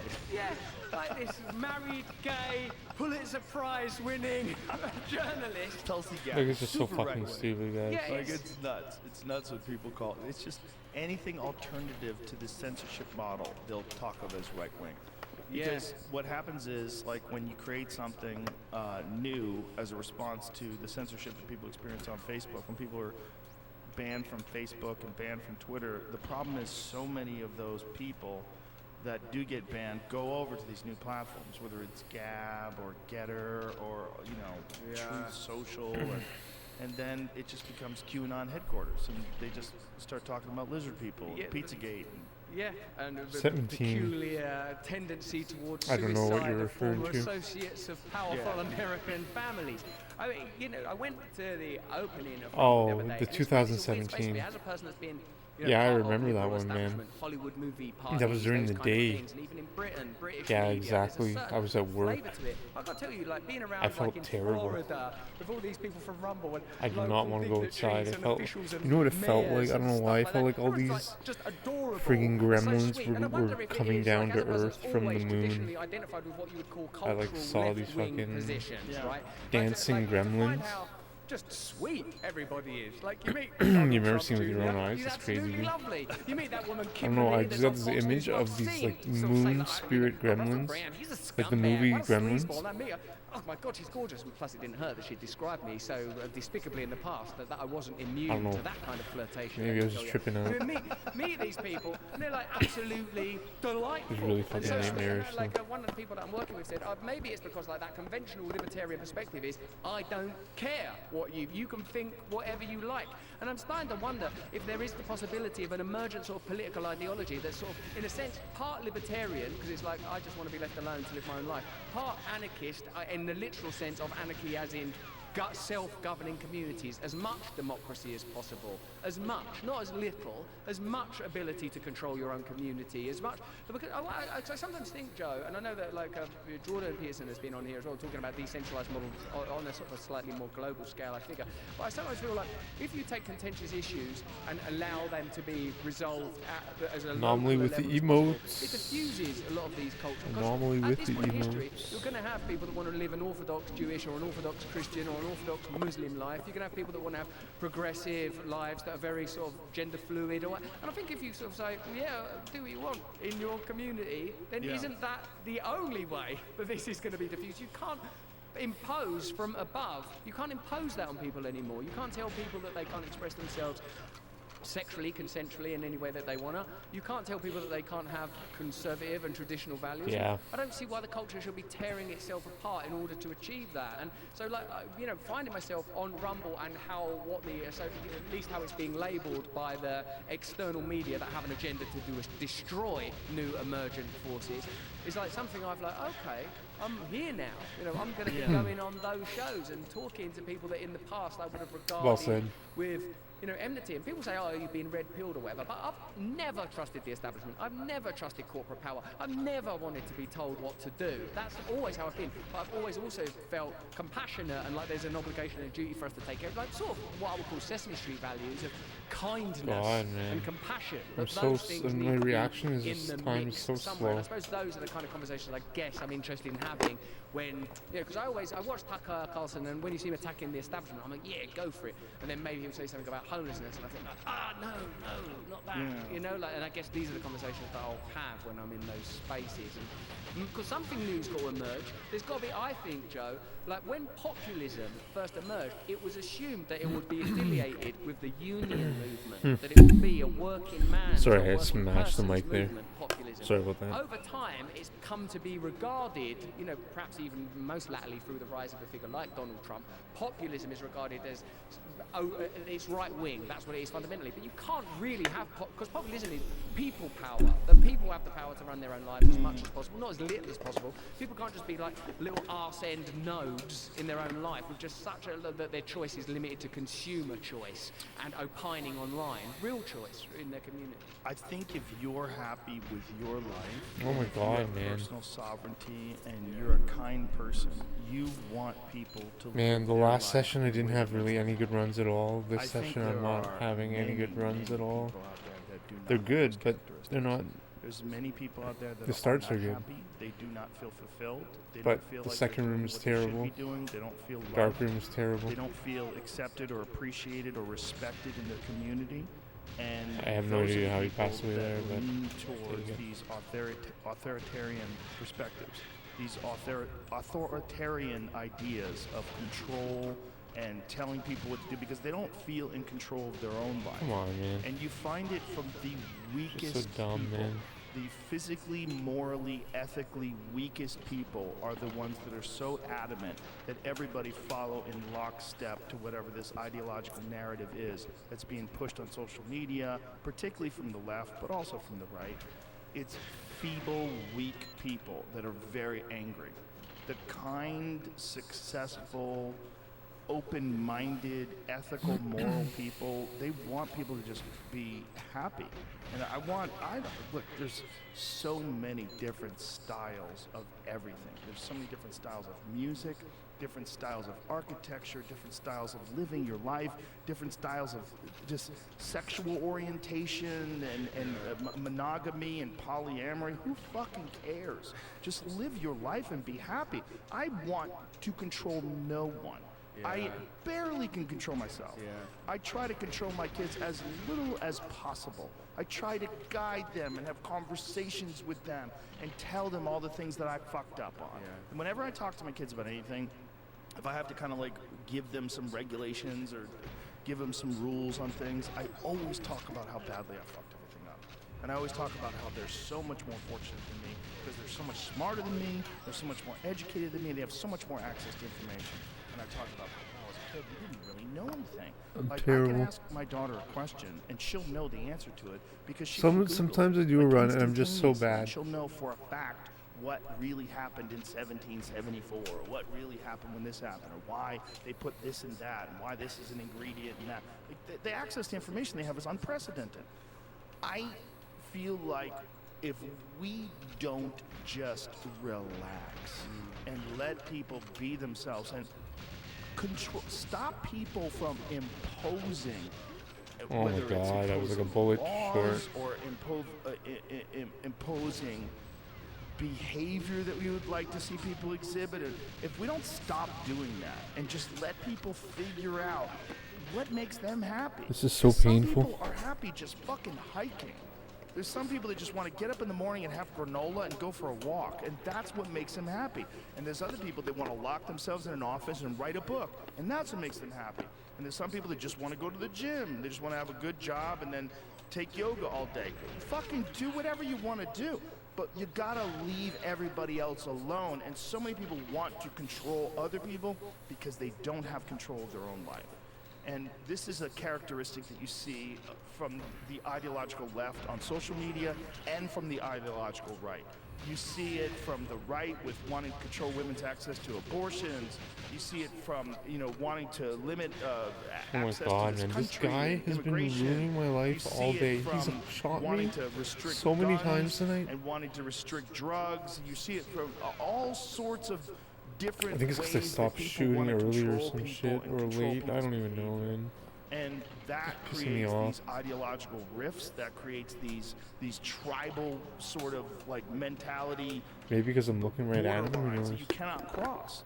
And this is a problem when we have so many variations, so much variety of human beings, but just two choices. You're either a Democrat or you're a Republican.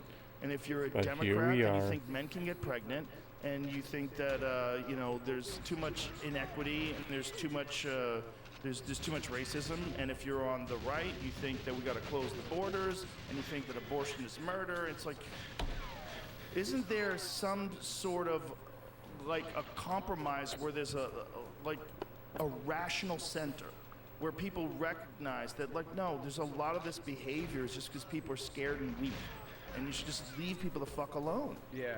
It's also normalizing that as a mentality. Like, what's become normalized is having an assertive and judgmental position. Yes. When that's a very extreme way to go through life, thinking that you know what's best for other people.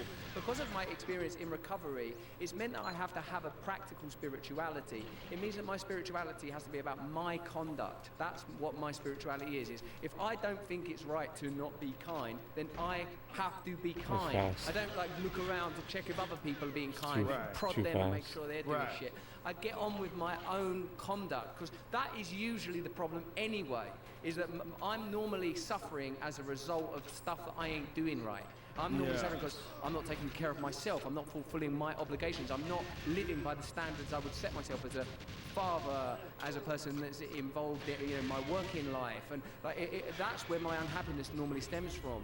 I also recognize that I have to be willing to take a hit once in a while. That I'm going to talk to people that disagree with me on things that are kind of fundamental. And if I'm going to just cast them on the other side of some imaginary line of vilification as a result of that, I'm contributing to the ongoing bifurcation and generation of more and more conflict. The only thing I can really do, and in a sense there's something comforting in this, that if I came on your show before and we talked about hunting, I go, see, I'm a vegan and I just wouldn't be able to kill an animal because I don't think I could live with that, but I live in the countryside in England, and it's all the time, guns are going off all over the time, they're shooting birds out of the sky. I wouldn't get very far in my life if I had decided that those people were doing something that's fundamentally wrong. And I actually get a different kind of ease from going I don't know everything. I don't know what it's like to be you. And as a stand-up comedian, the comfort comes from this as well. Like, I look at them and I feel them, Joe, the way you do. I think it was slower than it looked. I think it looked in some ways faster, they are but it like wasn't me that fast. in that they want to be left alone. They don't like being spoken to as if you think you're better than them. Yeah. And that's It's just become so dumb. almost the media rhetoric and default position has become, we're better than you. Shut up. Yeah. And I feel like that what happened People respond to that. That's the problem. Is people they feel insecure. They Right. get told what to do at work. You don't like that. You don't like being told what to do. You're a rebellious person. And a lot of people aren't. A lot of people like going to an office where they give you a task, they tell you what to do. There's a hierarchy. You want to move your way up the corporate ladder. It's all very structured and set up in front of you. And they like to talk to you like you don't know anything, and people like it. They accept it because they have a daddy. They went from having a dad at home to now they have a dad in the office place. Yeah. That's a normal thing for people. Right, that there are psychological templates that underwrite relationships that are recognizable Leaders to them. and followers. Yeah, and a leader is fundamentally behaving as a father, but there's nothing in human evolution that would suggest that we can have centralized models of this scale. It's a weird thing to do. Like agriculture, centralized food production. Industrialization, centralized manufacture. Technology is centralizing attention. And reality itself, reality is being described. And like you said, with the new AI revolution, now you just have Malcolm X saying, I'm a paedophile. Malcolm X is a paedophile, he's out. Bobby Kennedy, I killed someone. Please, please let this be you the run. can fake Please. your way into a reality that's Yeah. convenient No, for not the even interests close. of the powerful. And, I Like, suppose just like, not even close. the thing that I believe in that might diffuse this, because I feel that we're in some edge land, and I know every generation does, and I know personally all of us are going to experience an apocalypse anyway, because we're all going to die. And does it matter whether when you die everyone else dies or not? Maybe not, because your reality is shutting down into whatever follows this. But I feel that unless some new ideas enter the conversation about how to manage this ossification and tribalized, conflict-driven culture, something very ugly is going to. It's already happening. It's already happening. Truth is already a victim of it. It's already ramped up, and considerably ramped up during the pandemic because of all the anxiety and the fear, and then when the governments did impose lockdowns, and they did tell people they have to stay home, and they did stop people from working and traveling. it ramped everything up, ramped all the anxiety up, and ramped people's susceptibility to some sort of a solution. And if you just give into the authoritarian control, then we can all get back to work. Yeah. Then we go all get it back up to normal. And that's what scares the shit out of me, is how easy people just rolled over and let that happen. And how the ideological rift, the divide between the left and the right got wider. And people got less compassionate and less apologetic, and just let people just be themselves. Be more charitable. Be more, look at things in a way that you could understand, like what it would be like if you were living that. Please, come on, please. See yourself falling into all those same traps. Like, it's just so dumb, guys. Like the thing about forgiving people that were so mad and they called people who wouldn't get vaccinated. I'm so plague angry. Rats. Like, I'm so fucking angry, guys. Like, I'm so angry. If you were in those same circumstances, if you're that kind of a fearful person, and if you're that kind of a person that really was terrified, it's just so dumb. Filled with anxiety, It's just so dumb. There were people out there that weren't doing the right thing, because that was the narrative. You were being told that those people weren't doing the right thing, and that was going to get us all in danger. Completely illogical, because you're doing the right thing, which is to protect you from a disease. You're taking a shot that's supposed to protect you. What do you give a fuck if someone's not getting protected? It's not going to change anything. And so then there was fake narratives, like they're the reason why the variants are coming about. It's because these unvaccinated people, which is completely the opposite of what the science shows. I mean, there's literally vaccine-resistant variants. And they think that that is just a normal part of vaccinating people during a pandemic. Geert Vanderbosch talked about that. I don't know if you've ever seen him talk. No. He was one of the people that was, on Brett Weinstein's podcast, and he's been on many podcasts, but he is a vaccine expert. And he was talking about how the standard model is that you never vaccinate during a pandemic because you just encourage variants. But somehow or another, doctors were saying something that was counter to that narrative. Like they were just spouting off this thing. But the problem is the unvaccinated. So people in their mind filled with anxiety, even though they had done the thing that was the right thing in their mind. They got vaccinated, they got protected. They just didn't feel protected because these other people weren't listening. And because they weren't listening, there was variants, and the variants are now gonna get me, and you motherfuckers are ruining it for everybody. And it was just this wild, frothy panic. Yeah, it created hysteria. It's a generation of hysteria. It's sometimes interesting to look at what the underlying emotion is that is causing the behavior. What would lead to that behavior? What set of beliefs would lead to that behavior? And the inability to see that, we saw in the opioid crisis of just a few years before that doctors were being persuaded to prescribe opioids that they knew would be addictive and dangerous to an alarming degree. And so that's the people were gonna modality. die. They knew people were going to die. They knew it. They had a number. They knew it. There's like a certain percentage of these people are going to die. So let's keep doing it. Let's keep selling it, and let's profit off these people dying. Let's profit off these people's despair, because we have a product, and that product is going to make us a lot of money. And that's what they did. And that's what they've done with everything. And, you could get real cynical, but I think that's what they've always done. I think that's what they did with Vioxx. That's what they did with the opiate crisis. I think that's what they did with many different ways where they could justify making enormous amounts of profit at the expense of a bunch of people dying. I've heard a few things about systems that help me to understand why so such a thing might be possible. I heard one time that the CIA, no one person knows what's going on. Like, it's so diffuse. There are so many operations, so many things running concurrently that there isn't a person like the head of the CIA that you can go to and say, what's going on? It's too diffuse. I also heard a person, like Yanis Varoufakis, he was like one of the leaders of Syriza, when after 2008, Greece had some wacky moment where they elected an extremist party, left-wing extremist party actually, that, considered extreme, that said, we're not paying back all of that banking debt. We're not going going to pay it back. And the people, of course, of Greece voted for him. And then the EU called in that government once they won the election and said, you fucking well are paying back that money. You can't make that decision. You don't have that authority. And this guy, Yanis Varoufakis, who's like, a left-wing politician, said that he realized that the person at the EU that he was talking Centered. to, Here we didn't go. have We any finally power. They only centered have the power dot. that role affords them. It's a miracle. The system is essentially functioning on its own. There is no individual that can go, Yo, oh, what's yeah, up, all right, Stash? then How you don't pay doing, back bro? the money. There is no How person you that doing, can tell you exactly what the CIA What's up, is dude? doing. So it's like a sort of a set of coordinates which behind it has an energy that's Getting pushing used to the towards a new particular dot. agenda, the kind of ones that all of us can identify, financial Yeah, this agenda, dot's fucking dominion, those kind of identifiable agendas. 100% But the system now. is self-sustaining, self-maintaining. The system Good here, that's excludes good, man. I'm the glad, man. possibility I'm for glad. disruption. It's almost like it already functions how an algorithm would function. It doesn't afford radicalism. It doesn't afford the intervention of democracy. When Yeah, people's this dot's will is fucking expressed, the really will is fucking good, man. delegitimized. When a figure, like when there is a Good sort here, of good, popular man. uprising, Good, man. then I'm the glad. uprising itself is discredited.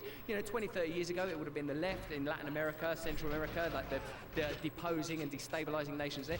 Now it's like even domestically, like figures are like from the presumed right, like Trump, are discredited. So like, and again, like I've got just to clarify, of course, it's not someone that I would ally myself with enormously. But what I'm saying is that the system has clearly become more allied with a good, particular man. aspect of the establishment. Let's call it the liberal establishment. Although it feels to me that it can function perfectly well, regardless of which political parties in I there. think it's interchangeable. I mean, it was during the Bush administration, it was the right. During the Bush administration, all the fears about election tampering were about the right. There was an HBO documentary called Hacking Democracy, and it was all about the Bush administration stealing the vote. And it was all about the Diebold voting machines. And they had shown in this documentary that there was a third-party access. So instead of just like you vote and I count your vote, there was actually a room for a third party to put information in that would manipulate the number. And they showed it, they demonstrated it on the show, and everybody was terrified. Oh my God, the Republicans are stealing the vote. And now it's I don't know why I Katie paused there. That Hobbs was dumb. and, Carrie Lake in Arizona. It wasn't a It's good run, the though. Democrats are stealing the vote, and they're all the mail-in ballots. The Democrats are rigging the vote. Like, it's a puppet show. It's the old Bill Hicks joke. It's like, I believe in the puppet on the left. Well, the puppet on the right is more to my liking. Like, hey, there's one guy holding both puppets. Like, that's the old Bill Hicks joke, and that's kind of what the fuck is going on. And we get caught up in these ideological battles, and all the while they're inching us closer to nuclear war. They're pushing dangerous pharmaceutical drugs into our lives. They're instituting a centralized digital currency and a credit score system and controlling people and locking people down and establishing narratives that are not based on fact at all. But if you don't follow lockstep with that narrative, you're fucked and you're out of a job. And so everybody doesn't know what to do. Next thing you know, we have something that's very similar to what's going on in China. And that can happen. We're not that far away from something like that happening here. All it would take is a large disaster, some sort of an attack, some sort of a terrible scenario where a bunch of people died and they had to change the rules in order to protect us. And next thing you know, you're fucked. Yeah, like 9/11 led to surveillance, Yes. the pandemic led to compliance, Yes. and one of those tropes of the kind of avowed conspiracy theorists that we mentioned earlier was that crisis is used to induce I measures can't that believe they this wanna is a really induce good anyway. And one of the fucking things that talk with was Joe spoken about Rogan in and the Russell pandemic Brand. was, oh look, they had this agenda Unless they're anyway. They both were looking to controlled introduce opposition. this kind of technology. They just took advantage of a situation. I don't go as far as saying that I think that people orchestrate these things. I don't think anybody orchestrated the pandemic. I think the pandemic came out of that Wuhan lab. I think they fucked up. Yeah, you There's missed clear it. evidence that in Yeah, this is like a 2018 month they already ago. have safety violations. It wasn't well done. The people in the lab got sick. They know who the March, people beginning were of that got March. sick. They know one of the spouses of one of the people that worked in the lab died from something that seems very similar to COVID. They know the history. They know what happened. But the way they took advantage of that situation reminds me of the way they took advantage of 9/11. Because I don't think they orchestrated 9/11 either. I could be wrong on both, Cat. I want to be Okay, really clear about that. controlled I don't know how opposition. things work.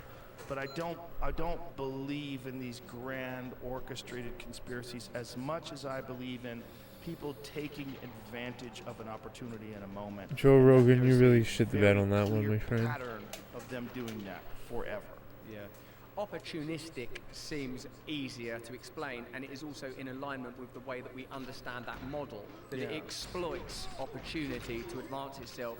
I feel like that the credibility took its biggest hit in 2008 when the banks were bailed out, when So he's a ordinary liar. people suffered at a point when it was clear that the economic model couldn't function anymore and needed radical revision. And it was Joe kept Rogan's a alive. liar. And like these, and what happened, I feel like, is that the liberal establishment ceded that territory and meant that now the only anti-establishment rhetoric is coming out of Breitbart and Bannon and Trump, and like, they're the only people that are attacking the establishment and the authoritarianism that's coming out there and the exploitation. There's no voices, and the voices on the left have become kind of muted. It feels to me that during the 2016 election that they would rather have Trump win than have the Democrats win under Bernie Sanders. They made a bunch of like odd decisions that shows you that that Hicks's metaphor stays ultimately true, and in a way, doesn't it make sense that if you want to maintain that, the number one thing you have to prevent is a broad alliance and a willingness of people to accept their differences. As long as you've got people willing to kill each other, whether it's online or in person, over cultural values, rather than accept, I'm willing to accept that that's how you live, as long as you accept that's how I live, then it's over. As long as you can keep people at each other's throats, then you can continue to manipulate them. Then it's an easy chess game.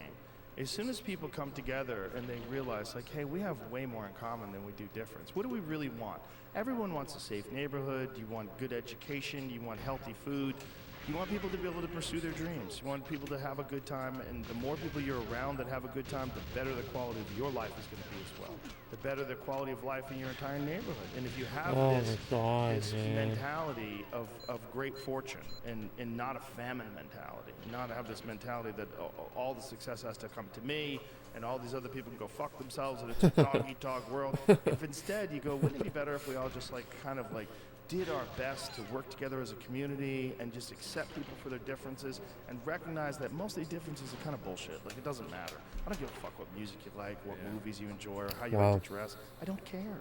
I want you to be happy. If you like to wear pink all day and fucking you like to put braids in your hair, good. Who cares? Who gives a fuck? I don't care. And if you think about your own life and your own pursuit of happiness and your own interests and concentrate on that more than you do stopping people from behaving in a way that you're ideologically opposed to. And that ideology, you're probably manipulated in some way, shape, or form. You're probably fallen into some fucking Rachel Maddow narrative. He's a liar, some man. Bill O'Reilly narrative, and you're just like at the throats of the people that are different than you, because somehow or another, diminishing them, silver you think is approaching going to historic empower deficit. You. You know, that's the wow, weirdness really? of it all. I think you're right that we become That's crazy, man. You know, I know you admire Terence McKenna. Silver ends the fad. The culture isn't your Well friend. fucking It feels said. like, that many of us have been parasited in our minds, that we are on But rails. my suggestion on that is just diversify. If you're gonna go that route, don't go full retard. And this is why the individual does have power. I'm not saying it's I've always retarded. found it hard I'm to just hold, saying Joe, the I wouldn't simultaneous put- fact that you just gotta diversify, I think, right my now. reality is irrelevant on the cosmic scale, but But I at the same mean, time, all reality takes place I don't even know what that only in my means, Dick. consciousness, Toronto as Toad. far as I can tell. So I am creating all reality. I am ultimately omniscient as far as my own individual reality is concerned. I feel that there has to be the introduction of sort of spiritual or maybe even psychedelic values into this conversation, so that we can diffuse this cultural tension that is continually being stoked. Because as long as people are willing to go at a map on cultural issues rather than saying, this has been big complicated, gulp, in a man. country like America has That's a ice complicated cold history, water. definitely people have been disadvantaged, definitely there have been biases and prejudices in a particular direction. If there is the facility to alter that, that could be done. Gold's But down the best way to do it is not 0.52%. centralized top-down 0.21%. imposition of authority. I suppose one of the other tensions is, if you have small state, what regulates corporate power? Those are there are big questions. That that seems once like you rather say, "This insignificant don't work amounts, no isn't more, it? I want something different." So what does work? Yeah, Right. you are confronted with, well, how do you do that? How do you regulate behemoths like Apple and these new titans that put the steel and energy Double gulp. giants of a century ago in the shadows with their might, and again with their, as you I cited did that when I earlier, was their like ability to 13. create exploitation and something akin into slavery in the modern riding my forget bike and historic playing slavery. sports. What is the collective force that opposes that? And I can't help but feel that this technology, if we were released of the need UFC for goes up relentless silver to progressivism crash. and advancement only in order to fuel endless So consuming, people are that this using technology silver could be used to create more just democracy, as a more freedom, means of more money, ability to interact in how your community is run. not If not the kind of for universal credit resource. society and the kind of atrophy that suggests, and the kind of apathy that suggests, and the disconnection that suggests, some more leisurely form of awakened, technologically advanced, leisure-led society where people have more time to create truly reflective culture, where the kind of the tropes that are used in the conversation around diversity of like genuinely different might- cultures cohabiting, might take a genuine and real melting 3-4 pot, where you runs accept in that people between eat looking at different food, chat, have not different sex to lives, have different beliefs. Like that not is to a possibility. this chat, just I suppose that in a way, if my the eyes are amount always of on authority chat. that was asserted during the pandemic, the amount of effort that's put into censoring mainstream narratives, the amount of effort that's put into creating terms, new language to control, smear, and Wait until censor China opposing floods voices, America counter for suggests that they silver. Oh consider wow. it a legitimate threat that alternative views could take hold, that new alliances Wow. could take place, that people would consider different ways of being. There's a brilliant Insane. philosopher, he's dead now, Mark Fisher, he was of the left. He coined the term capitalist realism, that we have been taught that this is the only model of reality there is. I heard they used People to won't use accept that it. in People find it ancient easier times, to envisage the dick, end of the silver. world than the end of capitalism. That there could be a new economic system that we could live within.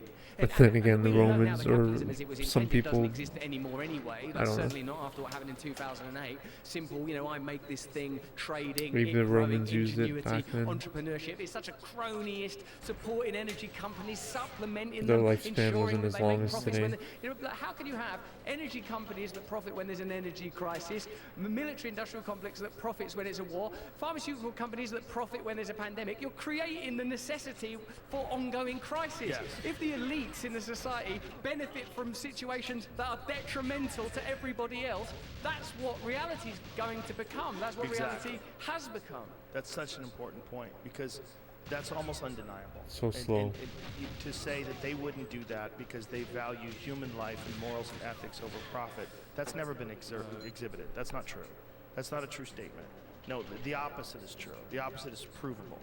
The opposite is provable whether it's Halliburton or whether it's pharmaceutical companies or whether it's politicians or bankers. The opposite has always been true. That we are profit-driven, and especially if they can find some sort of way to justify these horrific acts, in some way, shape, or form, if they could have this diffusion of responsibility where it's not their call or not their fault, they're part of a corporation, the corporation has to do this, and this is just what we do, you gotta crack a few eggs to make an omelet. That's where we find ourselves. And the only way we're gonna get out of this is if we, the collective, all of us, whether you're on the left or whether you're on the right, recognize this stupid game that people are playing. Recognize this hustle and don't get sucked into it. Do you ever feel that your power that you have evidently organically accrued, even if it is strategic, you seem to have done it in a very sort of natural way, has potential beyond cultural power, beyond persuasive power? You don't seem like you think like that to me. You don't seem like you think, fucking hell, I'm at the centre of the movement, I can do whatever I want. Woohoo, let's go think nuts. if I thought like that, I wouldn't be doing what I'm doing. Right. And it was. It's Oh always my been god, can you totally imagine if they was never stuck been there? calculated It was at so all. fast. Not one This is step away. In 22. fact, none of the podcasts. Yeah, I I've knew never it. even advertised the podcast. Damn I've never it. even told people to listen to it. It just Fuck me, grew man. 100% from word of mouth. It's just RNG, I guess, Just me guys. doing it, keep doing it, and then eventually it becomes Whatever. Yeah, it's a great advocacy for authenticity because there are a lot of things that you wouldn't typically Do you think have would sit together, GOG? kind of culturally liberal GOGs, views in terms of tolerance and GGs. openness, quite traditional That was a male that was a ideas around GOG's economy, run right there, martial that arts, bullshit. and a background in Dude, I don't know what that is, man. The only thing that ties it together is authenticity in a sense. That's the only, and I suppose that as a person that's had sometimes caused Damn it, that was self-doubt, I've done a lot fast. of things that are self-destructive around like being a drug addict, for example. But to get to that place of like, no, just trust yourself, do what Steam you alternative. believe in, Like, you know, there are situations when you don't know. That the Maharishi said, do what you know to be right, don't do what you know to be wrong. Oh, cool. That With will unique cover games? most things. It's not that often where you're like, oh God, this is a genuine dilemma. A lot of times I know That's I'm cool. doing something I shouldn't be doing, that I'm not participating in a way that I ought to, I'm not doing the best that I could do. You know, and if I get, and that requires of the discipline Steam actually, and games again suck. it comes down to the individual. In I'm a sorry. sense, part of the Don't ongoing wanna hate cultural on the arguments we games. have is an abdication of personal responsibility for how much we are in control of our own But I bodily lives. And in a spent sense, many a part of your nights story is a demonstration of that by intending to just sit being, down "Oh, and this play is a what I game believe and in, this just is what I'm spending like interested an in, hour these or are two conversations going I wanna through have." the catalog of games. Like, but when it hit the crisis of the And then end up pandemic, not playing that anything. authenticity and integrity served you. I think if up until that point, if you'd been like, I want to be a star, I'm not hating. maybe Yeah, It's just what happened. Well, I've been very fortunate that I have been able to do this without anybody's input. It has its own games that are no one usually would have ever let me say, okay, I want to have a bunch of Same guys we that do the tried, show wow. protect our parks. We're all doing mushrooms. SWAT 4? Wow, that's cool, And bro. just, it's for comedians. First-person just being shooter? Completely ridiculous. And then the next day, I'll have like a legitimate psychologist on, and I'll talk. Yeah, man, about, I have a fear desktop. and anxiety and what goes I on got in my the my brain, what causes workstation, my trauma. office And then the now, next so day I I'll have have a an desktop with a anime fighter. mouse, And then the next day I'll have a some Bluetooth pro mouse, traveler on, or some no, guy who likes to climb a mountains, dongle mouse, some person Logitech who's walked dongle around the mouse, earth. and a Like, keyboard. it doesn't. The only thread. I through could the whole totally thing is play I first-person find this shooters now, some Counter-Strike. These people are Dudes, distinct should we from play a one of Counter-Strike these 1.6 stream sometime? Oh my You god, know, I had guys. a guy who was a bat scientist. It's gonna be so who over. has been studying bats his whole life. Like, oh, like, how do you do Then you'll that? see like my true That's skills. the only thread through the whole thing. So like they're interesting to me. I have a First-person wide shooter range of SWAT, interests, and I nice. think most people do. I think most people Oh, yeah, man. like to hear people that are passionate about what they do, and most people are fairly curious. I do like first-person You know, and I shooter a think little that more, when like you the just best. put something together like this, and I think you're experiencing a very similar version of it.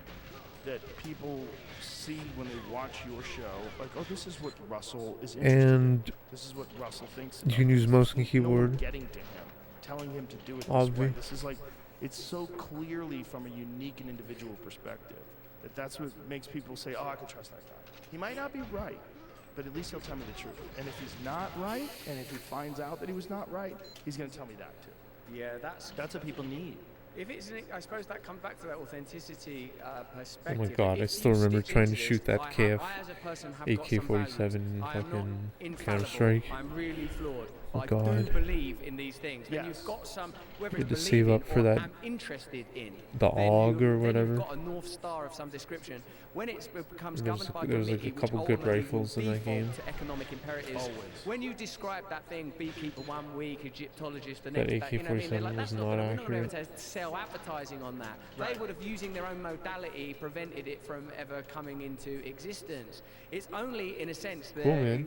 where the authenticity meets the technology will and the check it out, possibility man. that the whole project Because I can do takes that. off. I can do the Yeah, I'm wondering stream how at that mouse stuff's and gonna apply. I keyboard. don't suppose the only way I can apply it is by continuing with the Really, authenticity. like it's already set up. Yeah, please, sure. But you just got to keep doing it the way you're doing it. So I might do that. No ifs, ands, or ways. And you're a good person, and your morals and ethics are in line, and you're just doing what you think is a good thing to do, and That's great, bro. pursuing things you're fascinated That's the way to do by. it, Hideyoshi, I That's think. admirable, and it's If you can it's afford it. relatable. Like people, they lock into that. They enjoy it. Or just have it from the old computer, man. Yeah, I'm really glad that you I have a say lot that. of good games on Don't CD. someone's Not a gonna feel lot, like but like I have a like- few good like, games on You know, CD. thank fuck. Sometimes Fucking someone Command comes and on the show, Conquer like 2 Seymour Red Hersh, Alert. you know, Pulitzer Prize winning journalist who talks about the Nord Stream pipeline. And No, 'cause I not said, 'cause you know 2. how it is. Look at 1. where you work, even Command and impressive though Conquer it Red is, Alert. it's somewhat incubated kingdom. You think, like, I read all the stuff, Mech I read the kind Warrior of stuff 2. that I'm interested in. And sometimes I think, oh my god, have I gone fucking mad? Like, it may be just Putin is an evil I love tyrant, Mech Warrior and, 2, like, oh my we god. should just do whatever Raytheon and Lockheed An Martin and the expansion military, pack? we should just do what they want. And then someone comes Ghost up with a lot Bear. more experience and expertise than me, or like that, you know, Jeffrey Sachs. And you go, this is what happened in 2014. This is what happened after Gorbachev. This is what happened at that. And you think, oh fuck. Actually, right. I'm That's doing where this. the Oh my offensive. god. Like, then if you can start to trust yourself. You think, Dude, hold on, I'll be my honest, general man, cynicism I've about taken a centralised break. power and the kind of way that I've politics in your country, taken for a break example, of the is funded, vaccine. the amount of money spent on I'm lobbying, not the amount of dissing it people that now, own but I'm stuff, just shares in saying that energy companies, and the I've had military to industrial stop complex. listening to Paul it. It was Pelosi's just too remarkable much. knack for invested in things exactly. It was those- just too, What a genius this just guy is. too. Yeah, but also, he's untouchable. He's untouchable. much and he never gets hatred, whispered so at evil. in the dead of night, apparently across the pillow. It's too much. Like in the end, you start to see, oh no, like it's right. I'm actually right, and it starts to Yeah. reassure you. But one of the things I feel is like, oh man, is that all the bridges burned? Yeah. You know, I'm like At am the- I at ever the going start, to like, you care about that. I don't We care got about away the from same it. way I once You did, can get but I away with it being consider it shitty more, I quality reckon, just than because you. it's Like, just oh, wow, is that it? the I'm never idea gonna be is in new a- and interesting. No more movies. I'm never going to be in a But now this is Universal we're in like movie the again, or, progressive like, vax not jams. that, We're you in know, like the as I said to you, I had 70s. complicated feelings about it anyway. Lovely people, but difficult times. For someone Yeah. to see It personally, was so I like guess it's just not a good fit. But it's a Woodstock weird thing to happened, and feel now yourself we're in the move away from the 1970s culture, of especially vax if you've been in the jams. middle of it, you know, Yeah. to sort of feel like, oh, I'm a person who would be on those late shows and stuff, and you know, be Fortunately, Those I don't 2-minute think Beatles songs aren't Yeah, going you to cut don't it see- anymore. I you don't just care, do you? no. We need Once the I Led got Zeppelin. Fear Factor money, I was like, I have some money. I'm good now. Like I don't give a fuck anymore. Yeah, that's That was the first thing I thought when I started. this is making fast, come money, on. and I had Please. like, real money put away. This is just I so was like, dumb. good. make I don't a even good know who's living. shooting me. Like, I have no make idea. a good living doing stand-up. I make a good living doing UFC commentary. I don't have to do shit. Come on. Like I'm not doing anything I don't want to do from now on. I'm just gonna pursue Let's the just things see if I I was enjoy doing, fast. and hopefully I can make a living doing those things. And that's all I've done. And so I just keep doing what I'm doing, and I think that what you're Check doing is this so out. much more valuable than movies. It's so much more rare and so much more difficult to do. I can't wait to There's see a this lot dick. of This is gonna be people that are hilarious. Good comedic actors. I'm not saying they can replace you, but I'm saying there's a lot of people that can do that thing. There's not a lot of people that can do what you do when you do your show. There's not. There's very few. You do it different than I do it. You have your own unique style. You have a very unique Like, perspective, like who? humorous take on It's just so horrible dumb, guys. corruption and these terrible atrocities that are happening. Jamie all over the world. Foxx. It's fun to watch. It's fun to watch you talk about those things. Wow, not man, that available sounds like your song, And that's why dude, people are Hideyoshi. resonating with it, and that's why it resonates with people. and That's why people are a gravitating towards you. million. And I think That is it's more that is a important to s- stay on platinum that. It's very record right valuable. there. And this idea that like, oh, maybe I should keep myself open to this stream of revenue that's always been available to me. Like, no, fuck that stream. Fuck that stream. And also, gotta see you this. get so big that they want you anyway.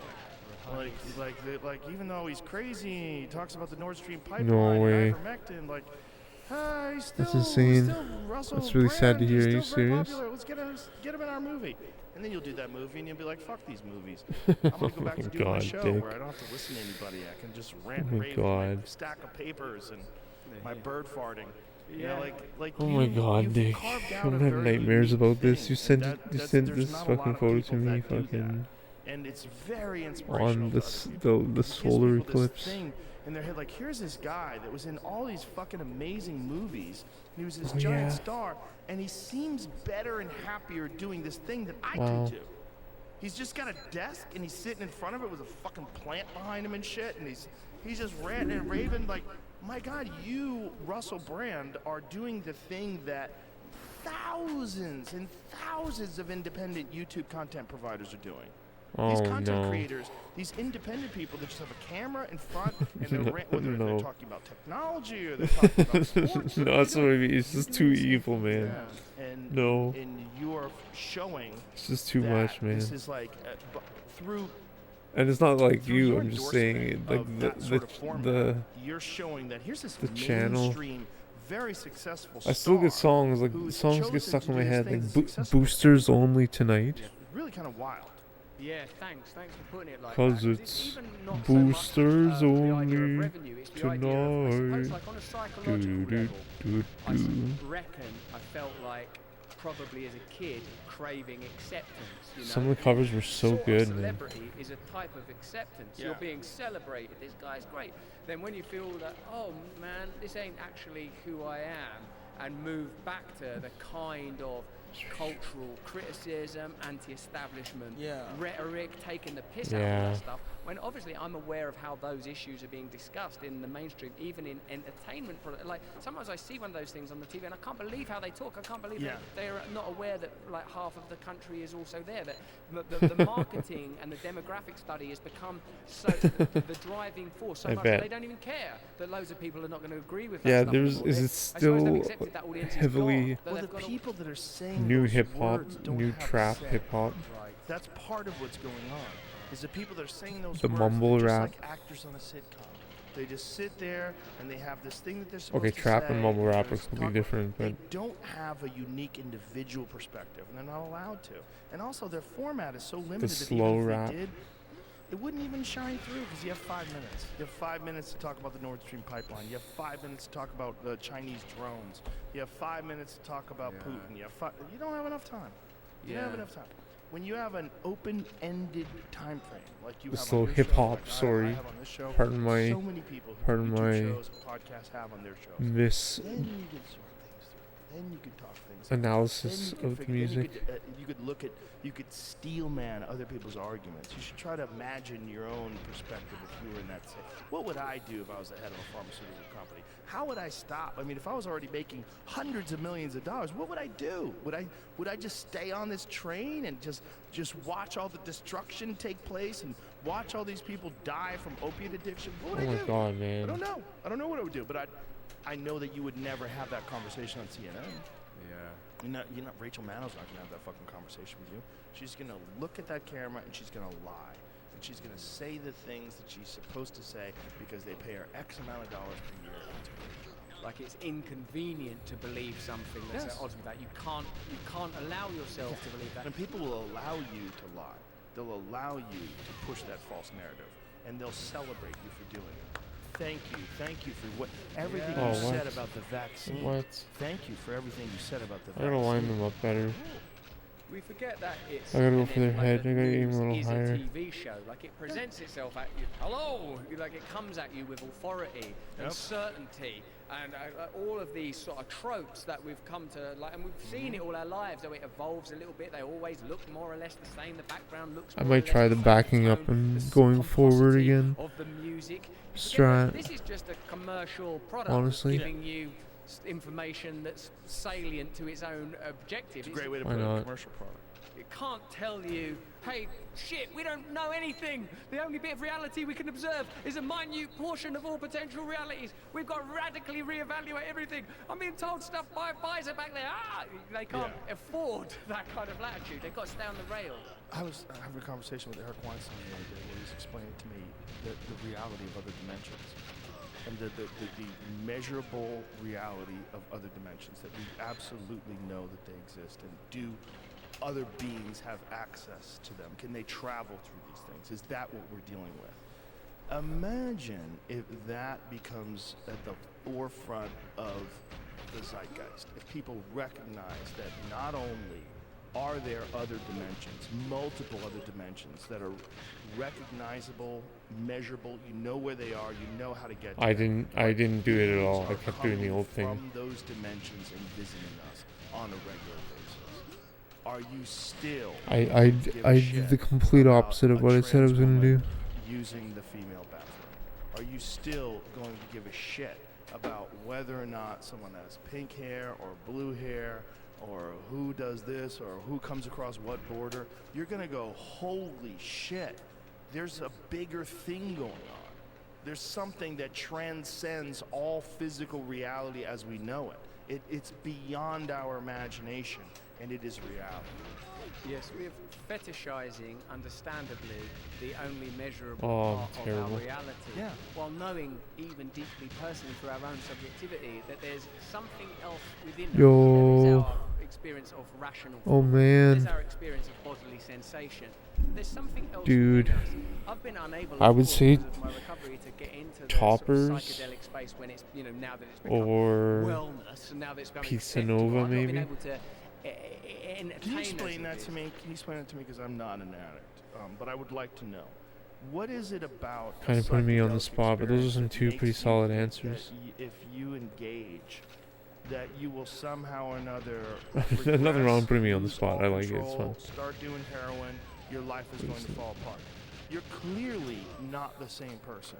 You're clearly not the same person, even though you've experienced the same traumas that led you into heroin No, addiction it's in too the first dumb. place. You have clearly Toppers is gotten pretty good, man. It originated certain in control Sudbury. over your life, an So they understanding used of to make their yourself, dough in a house. I was their personal dough. I made dough there. that you didn't possess when you were an addict. I was their So dough boy. what makes you think Dough man. that this entheogen this literal psychedelic connection to a higher realm. But I was working outside of my domain. Haha, get it. Because the thing is, I really, Anyways. really want Yeah, I was a domain. I'm like when I was And delivery music, I person. took psychedelics in the same way all kids 2 take different times. psychedelics. For fun, in a park, at a bus stop, you know, and knowing that there's something ontologically profound happening. Yeah, Pizza Nova's alright. Most observably, and I'm talking about myself as a 16-year-old. But I don't feel good after eating I'm Pizza not Nova. real. Pizza Like, Nova is I am not tasty, my memory of but myself. it's not I a. am not You don't my feel good projection. after eating I it. am the consciousness that is Oh observing man, my that stick set just of data. I'm friggin' observing went retarded. my feelings, I'm observing my thoughts. I'm That was beyond it. weird. So beyond like all that stuff, I was aware that this was profound. Also, I was doing it on my own with like just kids drinking Can't cider wait at pay a bus for it. stop in Essex. I wasn't doing it like with a shaman Salt or a and Doors, doctor salt. or Aldous Huxley or Terence McKenna Yeah. or like some Brazilian guy with feathers and stuff.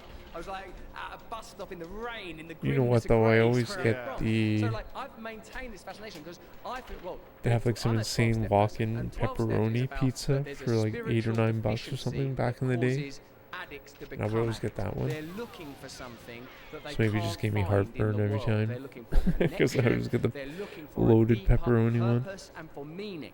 So They're also looking for escape. right, this is what Escape Yeah, from it's probably the anxiety, pepperoni, the low quality. Just the I just existential the angst that most people carry around meat. with them. yeah, it's unlivable with. But like as you say, most people carry around with them. Like we all have that. So that's Yeah, we what all have a the- certain level And me of it. eating Yeah, like and 6 for to some 8 reason, slices at the once. addict type, according to this analysis, and it's only one analysis, it's the one that I've got clean with, so it's the one I sort of Me, advocate and for, it's then the only I one blame qualified the to ingredients instead of the myself. principle is, if you replicate, or not even replicate, if you create those spiritual conditions, like you belong to a community, you think about helping others, you're willing to look at what the reasons Yeah, dude. you drink and take drugs It's for in the amazing. first place, and but fundamentally, this is the key thing. It's also What it amazing how argues most of all, and it's like an ingenious I'm able to piece eat of it and not American theology, really, and I just would say, the be in 12 a steps. weight It's that I influenced by want to William be. James, the theologian. It's influenced by Carl Jung. of Because course. you And, think like, just what the it's a theory sort of all that fusion of religious cheese and spiritual bread, ideas and psychiatry, would which just obviously be was in a much terrible more for you. state back then. And what's fundamentally offering you is the drugs Oh, and the yeah, alcohol are man. not the problem. It's The problem it's is a you are marvel. self-centered, I think it's you're like, I think it's egoic, why we you've have to got work thought out yourself. so much And due to so, the like, even once pizza you stop drinking and consumption. taking drugs, you're still going to have that problem, and you're going to have to address It's a runaway that problem. And when you process. do, you won't feel the need. Eat the whole large Now, so what becomes sort of central to the whole ideology of the 12 steps is, in a sense, the abstinence is Pizza, significant and pizza. Oh, it's the pivotal. You worst. can't drink or take drugs one day at a time.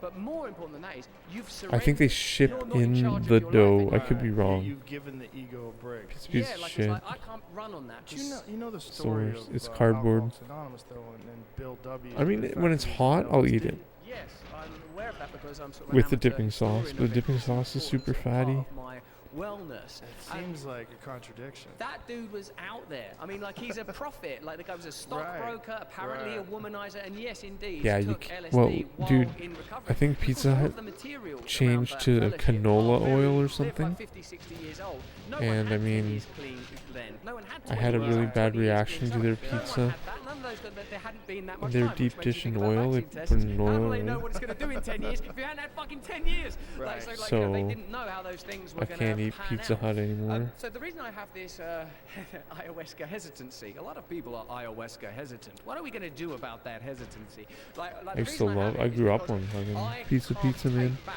personal Pizza, authority pizza. for what Or I sorry, do. the And Pizza the Hut idea is buffet. because Oh I've my achieved, god, I've been legendary. given something that's quite delicate. Like when I was Was it using like LSD destroying my life, and $7.95 now I've been buffet? granted a different Insane. perspective.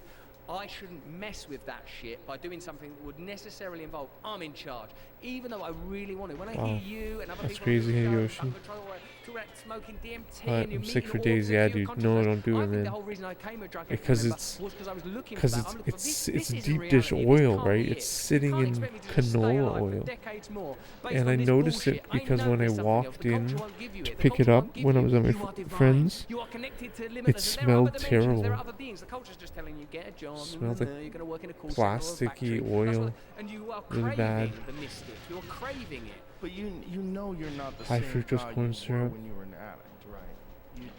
You're a different. Yeah, much more mature, much more experienced person. I eat You a lot know of the little. I eat expression, Little "No Caesars just man out can of ever convenience, step into a river twice," because and you're not the I same feel man, that's not okay. the same river. Yeah. Yeah. Bad areas, Well, yeah. get in that river Dang, and try dude. to drink it. Oh, fuck But it. why do you think? But why do you think you would do that? Don't you think you've learned? This is Oh, what I man. don't understand. And again, like, you know, I enjoy Yeah, Little Caesars is marijuana, insane. and I've enjoyed psychedelics, and What but is- I can oh, high not fr- high have anything fructose for syrup. long periods of time, and I'm fine. I Because just you ain't an addict, huh? You're not an addict. You not know, I in know that that, you've never but taken cocaine. No, I've never taken cocaine, but I do get Yeah. addicted to video games. I do get Yeah. addicted to. I could find myself, I think, if I Really? did start doing a lot of coke, or if I was at a different stage in my life and I wasn't concentrating on being productive and concentrating on being healthy, being physically healthy, being physically fit, and also using exercise as a means to mitigate anxiety and for just to keep my mind straight. So important to me. And that if I didn't have those things, and maybe I was drinking every day or doing coke or doing something, I could see myself falling apart. I could see myself. What 'cause I think story? It's just a natural human characteristic. Yeah. And but what right now, like if someone Wow. said, "Hey, are you worried that you would get hooked on something?" I'd be like, "No, Yeah. no, I wouldn't." Because if I thought I was getting hooked on it, I would just stop. Because I'm not interested in doing anything that's detrimental to me. I'm not interested in doing anything that's going to tank my life. No, and neither am I really. But I'm like, I guess what we're analysing is that Pretty like, wild one how of the areas of Kmart distinction between our two natures went is there were some bankrupt things and that are quite similar. It sounds Walmart like we're from pretty similar types of background. Sounds like that we both is had negative experiences the world's of biggest step company. parent in, like I don't know if that's true actually. If you My stepdad's actually a good guy. Doesn't make any right, sense. but at the time I didn't But get on I did very- have negative experiences with my biological father. Uh-huh. And there was a divorce when I was very young. Sure. We moved around a lot. There was Yeah. a lot of stuff along those lines. But No way. it's just everybody that seeks exorbitant That's amounts sad, of attention dude. is fucked up. Huh. And if you want to go on stage, like, why would you want to go on stage? Like, what Moon kind of a Man. person wants that amount of Sad. attention? What R.I.P. kind of movement. psychopath Yeah. metabolizes childhood trauma into I mean that even with though all I'm really respect. frightened of this. Yeah. I'm going to go and do it. I'm going to stand up there and I'm going to trust that what I've got to say. It's like this fucking weird idea that somehow or another not If I having survive a lot of this attention run, when you were it's like the younger fastest can run of all be time. fixed by No, getting never a mind. shitload of attention when you're older.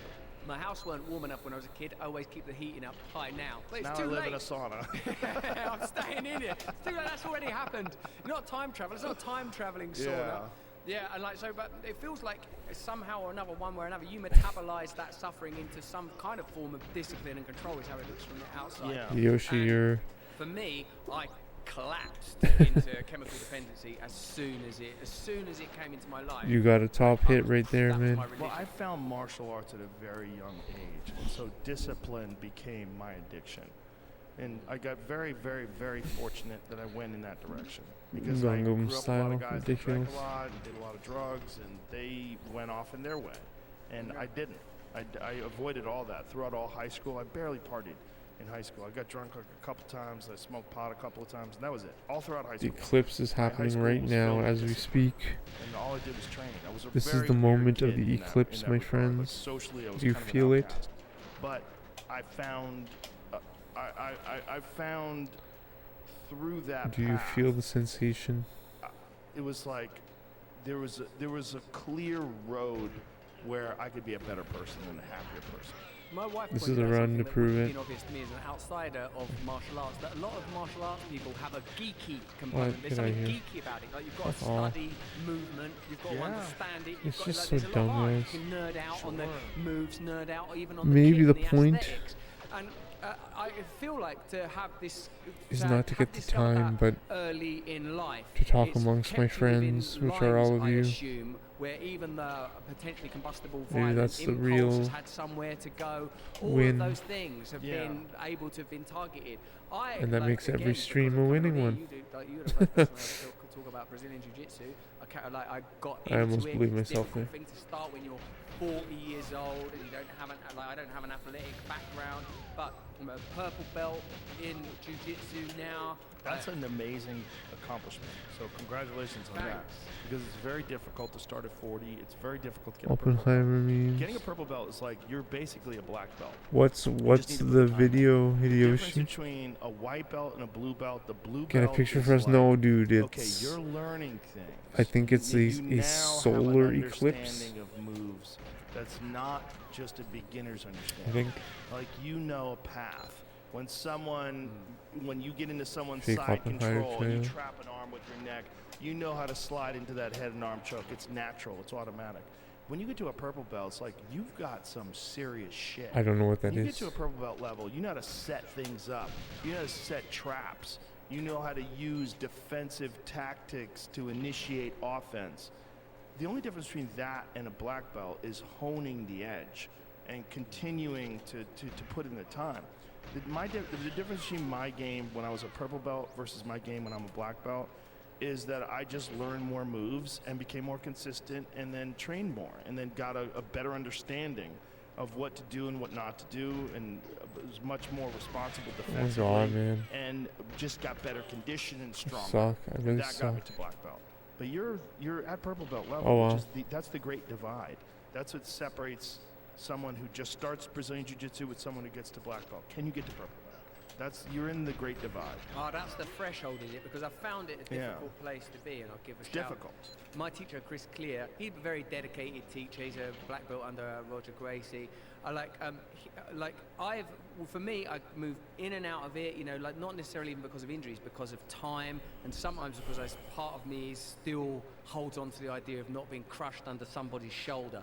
And like, you know, when you sort of, as well, when you're like, my build, I weigh probably, You're I back guess I weigh switching. 80 No worries, kilograms, man. like I roll with maybe a blue I'm just gonna belt close that's my like eyes here 10 or for a 15 second, kilograms more than honestly. me. It can get so smashed up, you know. Just for a and minute. there are other purple belts in our club that are similar size to me, and it's sort of like it's elegant and flow based, and there's some nice open guard and some things that are sort of pretty, but like I still have a reluctance to face the business end of jiu-jitsu, the grind, the harshness of that stuff sometimes, I guess. So my competence inhales and exhales, you know, like when I'm doing it a lot, I feel very good about myself. It feels good to articulate and physicalize something that for me as a quite cerebral man could just be conceptual, to feel what struggle is like. It's like why I like doing the hot and cold stuff as well, like experiencing saunas and cold plunges. Like, oh, this is what it's like to feel really uncomfortable and just to deal with it. You're not dying, it's okay. Right. And then, but like with the thing is that it's abstract with hot and cold. When you're like looking into another person's eyes and there's the idea of combat, and like I've obviously got some ego, you know, and when I experience, oh man, look at that, that's what it's like to be smashed. To get smashed, to be the nail and not the hammer. You know, that like I still deal with that. The first time I got, even as a white belt, when someone like guillotine choked me out a couple of times, I was like transported back to childhood. I like needed therapy. Someone else going, it's just a hobby that you're doing. Oh no, I've got to write a poem about this shit. This is bad what happened to me in that guillotine choke. Did you ever read Sam Harris when he started doing Brazilian Jiu-Jitsu? He wrote I think it was called The Joys of Drowning.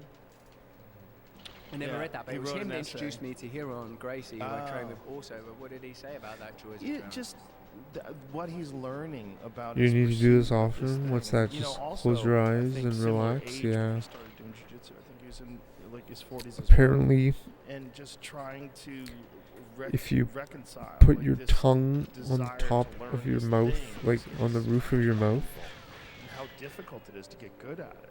and but what you a fucking amazing focus tool on it is. your What forehead. I supposed to be like love the third eye or rolling whatever, with people supposed to when, like, help it's the exciting. Like jiu-jitsu is fluid, exciting. But there's the something cerebral, very fascinating spinal about fluid being a Brazilian into jiu-jitsu black your belt, head and your rolling with someone, brain, and knowing into they can't do anything to you. Like if I pineal roll with gland. some white belt and then they kind of spaz And out what at me or is it? something, You can and like they feel it go grab me, like clinch them. It's like I'm in control. the fluid, I've the done cerebral, all these numbers. spinal I've put in fluid all these transfer up fucking from the back of the head up days of through here training through the skull. for so many years.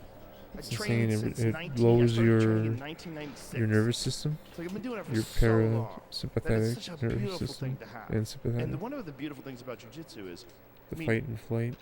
the real lessons, or the real value in it is that Yeah, you it's like the overcome cerebral, adversity, it spinal becomes fluid.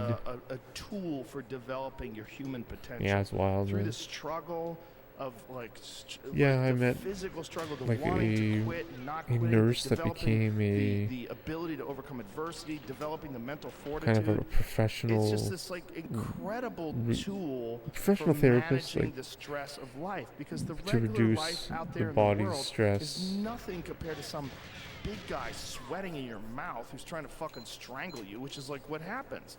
Or when somebody gets you in a triangle and you got your fucking arm is here and the leg is here. It's just and like you're relaxing. Like it's so much worse than most life, yet still Closing your somehow eyes, and then enjoyable. when your eyes are closed, You know, there's imagine magic to your it. vision It's like going there's out very few 180 things that are like degrees jiu-jitsu in this life that can along give you those the kind of lessons. Also, the trend horizon, about periphery, time is right? more and more disembodying. And then There's you more can and more, imagine like, go 360 strap a helmet degrees. on your head Yes. and life yourself And off it'll, like, into the relax you. metaverse. Doesn't make And, like, sense, if but just think imagine of you can how like see in all apes, directions, all comparable, behind advanced you. Mammals live in their bodies, and such everywhere. a short period of time ago, evolutionarily, we would have been in our bodies like that. It's It crazy, was normal man. to play with, like, Puts you in a and totally establish different state. Almost hierarchy in brings that you out of way, your and body. to You know know what what I your mean? body is capable of. Almost, yeah, Like, it's I crazy. suppose It's for pretty me, one of the crazy. things I've If you got think is about that, that if you close your paradox eyes of and thinking, oh man, think you have I'm 360 capable of doing degree, these things with my body. Also, you other just you have to people are kind of capable doing relax things in right. order. I don't know. Next time I open And then my you mouth in a lose moment of you- rage at a traffic light, who's going to step out of that car? Right. I don't know, like, You because people stop trying to like surprise you. be tense or anything. Like if you're all tense like this all the time, when you try to look at It's 360, so you much got more just dangerous. You get out of your car in 1970, and you It's like see you a see guy who's yourself just out of wearing your shorts body. and a t-shirt and no gun, no knife, And like, the "Oh, breathing. fuck this guy up." But now, who the heavy hell breath. knows? See some 140-pound guy might Breathing arm with, like, drag you and take your back and your strangle you unconscious in the belly, middle of the your road. abdomen going You out. really can't take those chances anymore. That's There's your too many fault, people. actually. Like you you're popularised that. They were condemning you pretending for to be ivermectin. What they fat, should have said is like because not of this fat, guy, but people pretending to everywhere stick know your how to belly be a out, naked like choke. It's a menace. It's Yeah, a there's menace on in the the moment. breathing There's in, a lot right? of people out there that know, and a The lot of lower women too that diaphragm. know how to do it. There's a lot of people that know how The to strangle lowest. people. And I think that's a beautiful skill to know. It's always good to have that. It's always good to know what to do if a conflict emerges. Because one of the beautiful things about jiu-jitsu as well is that unlike karate or a lot of other martial arts, you do it full blast. So the thing about sparring and kickboxing is like, man, if you spar full blast all the time, you're gonna get brain damage pretty fucking quick. You really Yeah, I can are. feel so the- a lot of times the when you're fluid sparring, going you're through my- holding my back 'cause You're brain. protecting your opponents. So it's not the Or same along my anxiety head. level as a full-blown conflict. But jiu-jitsu is a full-blown conflict. If it's you and some other purple belt and you guys get heated and it starts getting after it and he's arm dragging you and he's got your leg and he's stacking you and trying to pass your guard, it's like, this is a real battle. You're giving 100% effort. And if you get in a compromising position, you get caught and tap, and you're okay, and you keep going. I mean, the ability to tap Wow, he passed away. and the ability to Come on. submit someone and This then is so keep fast. going is amazing.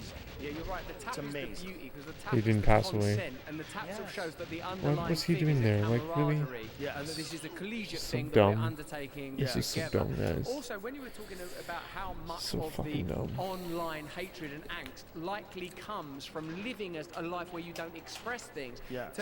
to know that I have as part of my routine experiencing trauma, experiencing another person's aggression, experiencing another person's strength, even though my ego don't like it when I'm submitted or bested, at least for me it's not abstract. The idea of the Yes. experience of physical combat, like it was for most of my life, other than sort of normal fights when I was a kid, like it's a lived experience in the same way of when I very first experienced cold, it was before I met Wim Hof or before the popularization of these ideas. I just jumped in a really cold lake once because I once had a girlfriend that was an aristocrat. She had rolling estates. It was amazing. It was like falling into Wonderland, frankly. And one time I Please. jumped into this freezing cold lake and I What? heard the noise that came out of my body. So It kind dumb. and I thought, oh wow, I can make that noise and my body can handle freezing cold. Like, if you think about it, we're disembodying ourselves. We're turning ourselves into atrophying little beings that don't know how Yes. to inhabit a body. And that it's, of course, as a martial arts expert, the thing that accompanies it usually is a respect for opponents, a respect for the body. Didn't not even know I kind had of that. showboating, aggressive, intimidating, bullying. That sort of thing gets meted out. It gets, like, as my teacher told me, that sort of stuff gets taken out of the culture pretty quickly. When someone Yes. comes into the environment that exhibits those traits, that it's managed. And perhaps in a way that you might is so imagine dumb, among guys. primates, those kind of behaviors Like, it's just would be so managed. fucking dumb. If someone is I mean, overly aggressive. that's probably one of the best ways that they could stop bullying is to teach everybody how to fight, and it sounds so counterintuitive. That sounds so counterintuitive. But I think the thing you're saying about being disembodied is so important too, because I think that whatever you do that's physically difficult, and it doesn't have to be jiu-jitsu, it could be marathon running, it could be CrossFit, whatever you want to do, yoga. Difficult things force the mind and the body to work together because the mind has to control the body while the body is screaming to stop, and the mind is screaming to stay. Like, you have to have almost like a third part of you. You have a physical, you have a mental, and then you have the discipline. And the discipline is almost a thing in and of itself. It's a thing that you know the mental wants to quit. So how do you tell your own mind not to quit? Like but it's you. I want to quit, so I should just quit. No. You have to tell you not to quit. So who's telling me? Who is that's deciding this for me? I don't think you get that without physical struggle. And again, it could be running, it could be yoga. It's like physical struggle teaches you to be solid inside your thoughts and to maintain the path. Stay on the path, even though it's hard to do, which is so important in life. So many times in life, real progress comes from grinding it out when you don't want to. When you want to quit, and you must understand that there's a process and trust this timing process. of this And Joe the Rogan only thing way is you so trust this freeing process because is I if you want to quit. participated in it. Talking, I believe, about the spirit and the word spirituality and the word discipline have I need been to take a break, I continually think, like a paired. little Christ's 5-minute break or followers something. are the disciples. Is I'm a gonna do that. discipline.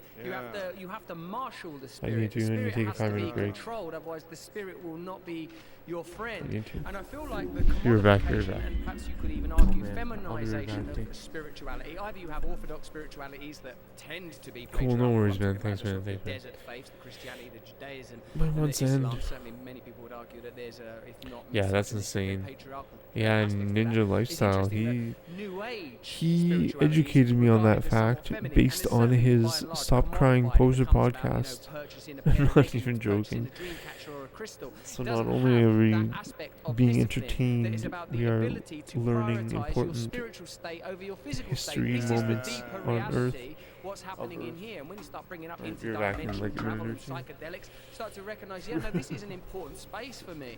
Interesting too, the way that the arguments around sex and gender have altered, because like the Andrew Tate phenomena has been an interesting one. But I've heard you talk about the sort of, and certainly while there are outstanding crimes, I certainly wouldn't comment on any of those things and how they might play out.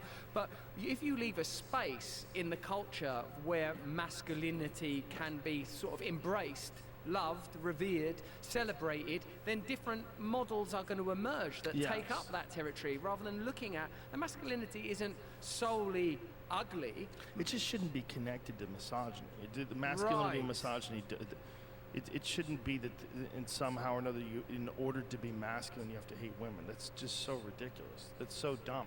That's not real masculinity either. That's a foolish version of it that is set up for children. It's set up for dullards. It doesn't make any sense. Like, true masculinity, like, first of all, what does that even mean? Like, just being whoever the fuck you are. And if you happen to be a man, there is going to be certain things that you have. You're going to have a certain amount of aggression.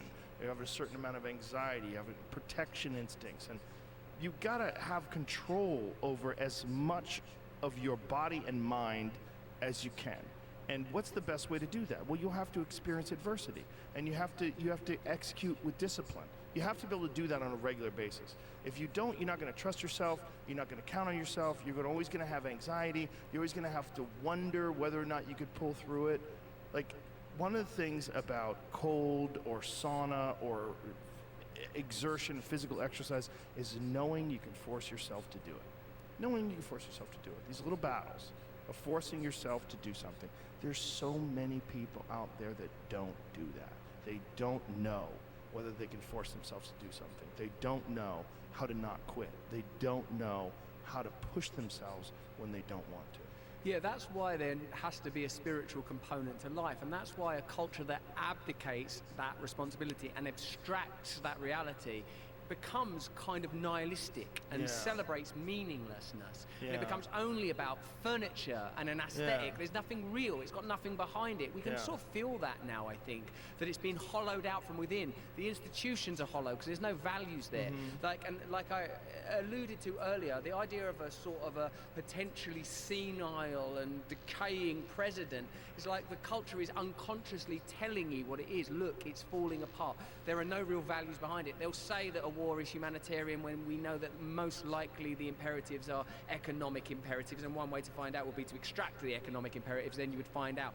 So like the service that I suppose that I don't pay enough attention to and sometimes give enough credence to is the possibility that you can reach individuals through media like this and say that actually what you do is important, what you believe in, the way you treat yourself, the way you talk to yourself, the practices you undertake. I mean, when you bring in one of the Goliaths in that space, like Dave Goggins, someone who transformed themselves in ways I don't even understand, still from a 300-pound person on a couch to at the absolute ultimate end of what is possible to be militarily, is demonstration of that. And I suppose that what must be happening, as well as like the where you come at odds with the culture, it's observable. Like, you know, like the ivermectin moment. It's like, oh shit, what you said there, that the mainstream don't like that. Push back and crackle. But like, elsewhere, there must be thousands, millions of messages about self-discipline, awakening, do things for your body, eat healthily, awaken, take responsibility for yourself. Masculinity and femininity can cohabit successfully. It should never be about misogyny. All these ideas are reaching out there, and they're reaching people that wouldn't typically be getting, I would say, such nuanced takes on complicated signals, ideas. But people have to act on those signals, and that's the difference. There's a lot of those messages that are getting out there, but how many of them reach a person to the point where that person decides to act? The acting is what's most important, because the only lessons that you really generate from this stuff is actually engaging, actually taking the yoga class, actually going for the run, actually doing the CrossFit, actually doing jiu-jitsu, actually doing something. It's so hard to actually do something. It's one of the great problems that people have. And it's one of the reasons why there's so many hucksters out there that are selling motivation. There's so many people out there that they're motivational speakers. And meanwhile, they've done nothing. They've done nothing of great note, nothing of great accomplishment. And all they're doing is they're finding this thing that people desire, and they're feeding it to people. Like, they're giving them motivation. And those people, oftentimes you'll check in on them 5 years from now, 10 years from now, they're not doing anything any different. Yeah, that's right. Because action. You have to take action. You have to take the action, and it usually involves suffering and sacrifice. Yes. And that's a hard thing to tell. People don't want that now, do they? They don't want that information. Like, you can tell people there's a quick fix and an easy way, but whether it's getting off drugs, becoming a stand-up comedian, or doing or accomplishing stuff in a martial art, normally it means like incrementally, day by day, hour by hour, session by session, you are going to experience a degree of suffering, whether it's physical or the like early stand-up when you can't do it and you have to stand up in front of an audience and be shit and bomb in front of people, and then like, oh, I'm going to do it again. I'm going to do it again. Like, that is unavoidable. And I suppose I don't want to only use the markers that are sanctioned as success, things that might bring you financial success, because God knows there are other ways of succeeding in this world, and truly, truly great people that don't enjoy the accolades of a culture that celebrates many, many things that I think are pretty vacuous. But on the level of the individual, as you say, if you're not willing to go to the mat or to the open mic or to the wherever it is you practice, you got to do something. You got to take action. And so many people are just stagnant, and they don't know how to act, and they don't have experience doing it, and so they just stay home. And again, the disembodiment thing. They put on headsets, or they sit in front of the computer, or they sit in front of the television, or they sit in front of their phone, and they don't act. And you're going to be depressed. It's not good for you. It's not a natural, normal way for people to behave. And this thing that people do where they avoid discomfort, it sounds ridiculous, but it just creates more discomfort. You don't realize that in embracing discomfort and forcing yourself to do something very uncomfortable that you can control, like an ice bath, like a sauna, like a run, like a workout, you are eliminating another form of discomfort. You can do that. It's one of the reasons why I've been able to mitigate all the stress and issues that come with success and with fame. It's like, I fucking torture myself. I torture myself physically. I'm always working out. I'm always exhausted. I'm always taking ice baths. I was in the sauna before I got here today. I'm always doing something. Always. I never have a day where there's not some kind of struggle. If I have a day where I just lay around, I'm like, this is weird. Like one day, like it's one of the things that I have to do on vacation. When I get up in the morning, whenever I'm on vacation, the first thing I do is work out. I'm like, I gotta do this, otherwise I'm not gonna be able to enjoy this time off with my family. I gotta get up before everybody else, and I gotta work out hard. What is the feeling that you have? Is it anxiety? Like if you Yeah, don't, yeah. I get anxiety. I just feel like stressed. I feel like, and I always describe this, that like your body is almost like a battery. And when you don't use it, it's almost like the juice runs over the side and it becomes unmanageable, like rah! But when you use it, you have a certain amount of, a certain requirement that your body has to go through every day. Because I think we evolved in a very specific way. I think we evolved running away from predators, protecting ourselves from invading tribes, and this is just a natural part of being a human being, every human being. Yes. And I think that if you don't give your body something to do, it fucks with your brain. And I think that's where a lot of people's anxiety comes from. It's a lot of people's insecurities, and a lot of the weirdness of life comes from this energy surplus that your body has. Where it's like, wah! So what do? You eat terrible food, and then you're exhausted because you're poisoned, and then you're sitting in front of the television, you're sedated. Like, fuck, man, there's no way to live your life. Yeah, because if you think a lot of those behaviors are about trying to replicate a primal behavior, like eating food excessively, or pornography and masturbation to replicate sexuality, or numbing activities like screens or narcotics, rather than becoming harmonized with the evolutionary threads that transcend us as individuals and have carried our species from when we were a priori, from much simpler mechanisms. W.B. Yeats, the Irish poet, said each artist must create their own religion, and I feel like in a culture where there is no discipline, religion, ideology, other than your role is to be a passive consumer, to consume information, to consume product, to not question, then almost every individual has to have like, right, this is what I believe in, this is who I am, this is how I'm going to make my life. Now, I don't mean this in an individualistic way, because otherwise then you've unconsciously fallen into one of what I believe is the unspoken ideologies of our time. Materialism, progressivism, individualism. What you are as an individual is the most important thing, because actually that isn't true. It's your value, it seems to me. Your value to other people. Like, again and again, I have found, like I have to, the same way you talk about exercise, I impose upon myself doing things for other people as part of the 12-step stuff, part of the program I have. Like someone's not wanting to call someone else to deal with their stuff, to listen to them, and afterwards I feel better about it, because I haven't, otherwise my religion is what I want. My religion becomes my preferences. I become devoted to it, dedicated to it. Similar to you, I'm not good on vacations. On my honeymoon, I tried to organise the hotel workers into a union against their management, because I couldn't cope with relaxing or the guilt of affluence. That's hilarious. Yeah, how did you do that? Did you just like find? You're being paid enough here. Listen, and then I got the. How did you find out? How did you even ask them how much they were being paid? Like just casual conversations with. I mean, it was a luxury holiday as well. It was my honeymoon. Like with that, like a butler guy, and then I met with the management people. Where were you? St. Lucia. I think it was a place called Sugar Reef. It probably used to be a slave plantation. It was probably. Where's St. Lucia? What's that? It's like the Caribbean island. Oh my God, it's incredible. It's such a beautiful, beautiful place. It was a good holiday once I relaxed, but I don't like. I'm like that battery thing you said. It spills out of me. If I don't find something to live my energy, I become a problem. I had to go to a soup kitchen. I had to do all sorts of stuff just to keep myself together. I'm very fortunate that my wife works out too, and so it's easy that we both do it together in the mornings, and then we got the kids doing it too. And we'll like give the kids screen time. Look, you have screen time, but you got to do the Stepmaster for an hour. And we'll like let them like earn stuff, and they always feel better afterwards. Like even they don't want to do it, they don't admit it, but afterwards, like everybody's more relaxed. We're eating breakfast, we're laughing. It's like it's good for you. It's good for you, and it's like people have associated physical exercise with shitty male behavior, and that's one of the things we were talking about, like exercise being associated with people on the right. It's such a dumb thing. It's like, it's great for everybody. It's part of being a human being. It doesn't, being like working out, lifting weights or running, it's not going to make you a bad person. It's like, that's so dumb. No, I think so the dumb. equation that's being made is, it's about supremacy. It's about being a supreme being, but it is obviously a ridiculous argument, because anyone would benefit from, there are behaviors and tendencies that the human body has, regardless of Yeah. what your body is. And I suppose a way of making it universal, even though the idea of the universal is something that people query now, there isn't just one ideal that we can all conform to. But I feel, God, we've all got skeletons, we've all got kidneys, we've all got fingers, we've all got We all blood. need nutrients. For we God's all sake. need water. Yeah. So There's some universal requirements, and I think movement is one of them. If you can move, if you are privileged enough, you're not injured, you're not disabled, and you can move, God, I really think you should move. And I don't even mean in something that's. I mean, walk around the block. Just fucking do something.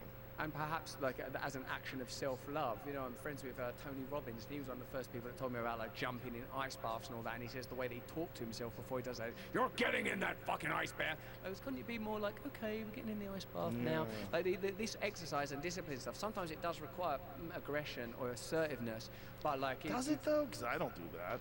I just go, get in there, bitch. Well, I just that's go. aggressive. But it's not even aggressive. It's almost like a joke with me. It's laughing. Okay, University of South Australia researchers are calling for exercise to be a mainstay approach for managing depression, as a new study shows that physical activity is 1.5 times more effective than counseling or the leading medications. Of course it is. And probably, and I don't want to say the cause of anyone's individual depression because there's no way I can know, but I think probably a lot of people are depressed because they're not moving. Yeah. I really think it's a requirement. It's a physical requirement. You find new ways of getting in your body otherwise. You find, like, what is this epidemic of pornography obsession? Of course, it is the availability of pornography now, but people are not in their body correctly. It's procrastination, too. It's like having this ability to distract yourself. It's like there's so many things that you should be doing, and that people get overwhelmed with these tasks and with a path that they're on. They get overwhelmed with the idea of progress. They get overwhelmed with the idea of accomplishing goals. And so they distract themselves with YouTube videos or with pornography or with something. They put it in front of them. Yeah. And it's not good. And I think that any ground you can make against that and is good for you. And I think one of the best ways to make ground against that is to do difficult things. And whether it's ice baths and saunas or exercise, and I really think you should do all of them. I really do. I mean, if you can, if you, I mean, a lot of people can't afford a cold plunge, but you know, I mean, how much? I don't know, dudes. I don't know if I can play this insane level especially if you live in a great place that's cold. Like if right you live in now. Boston.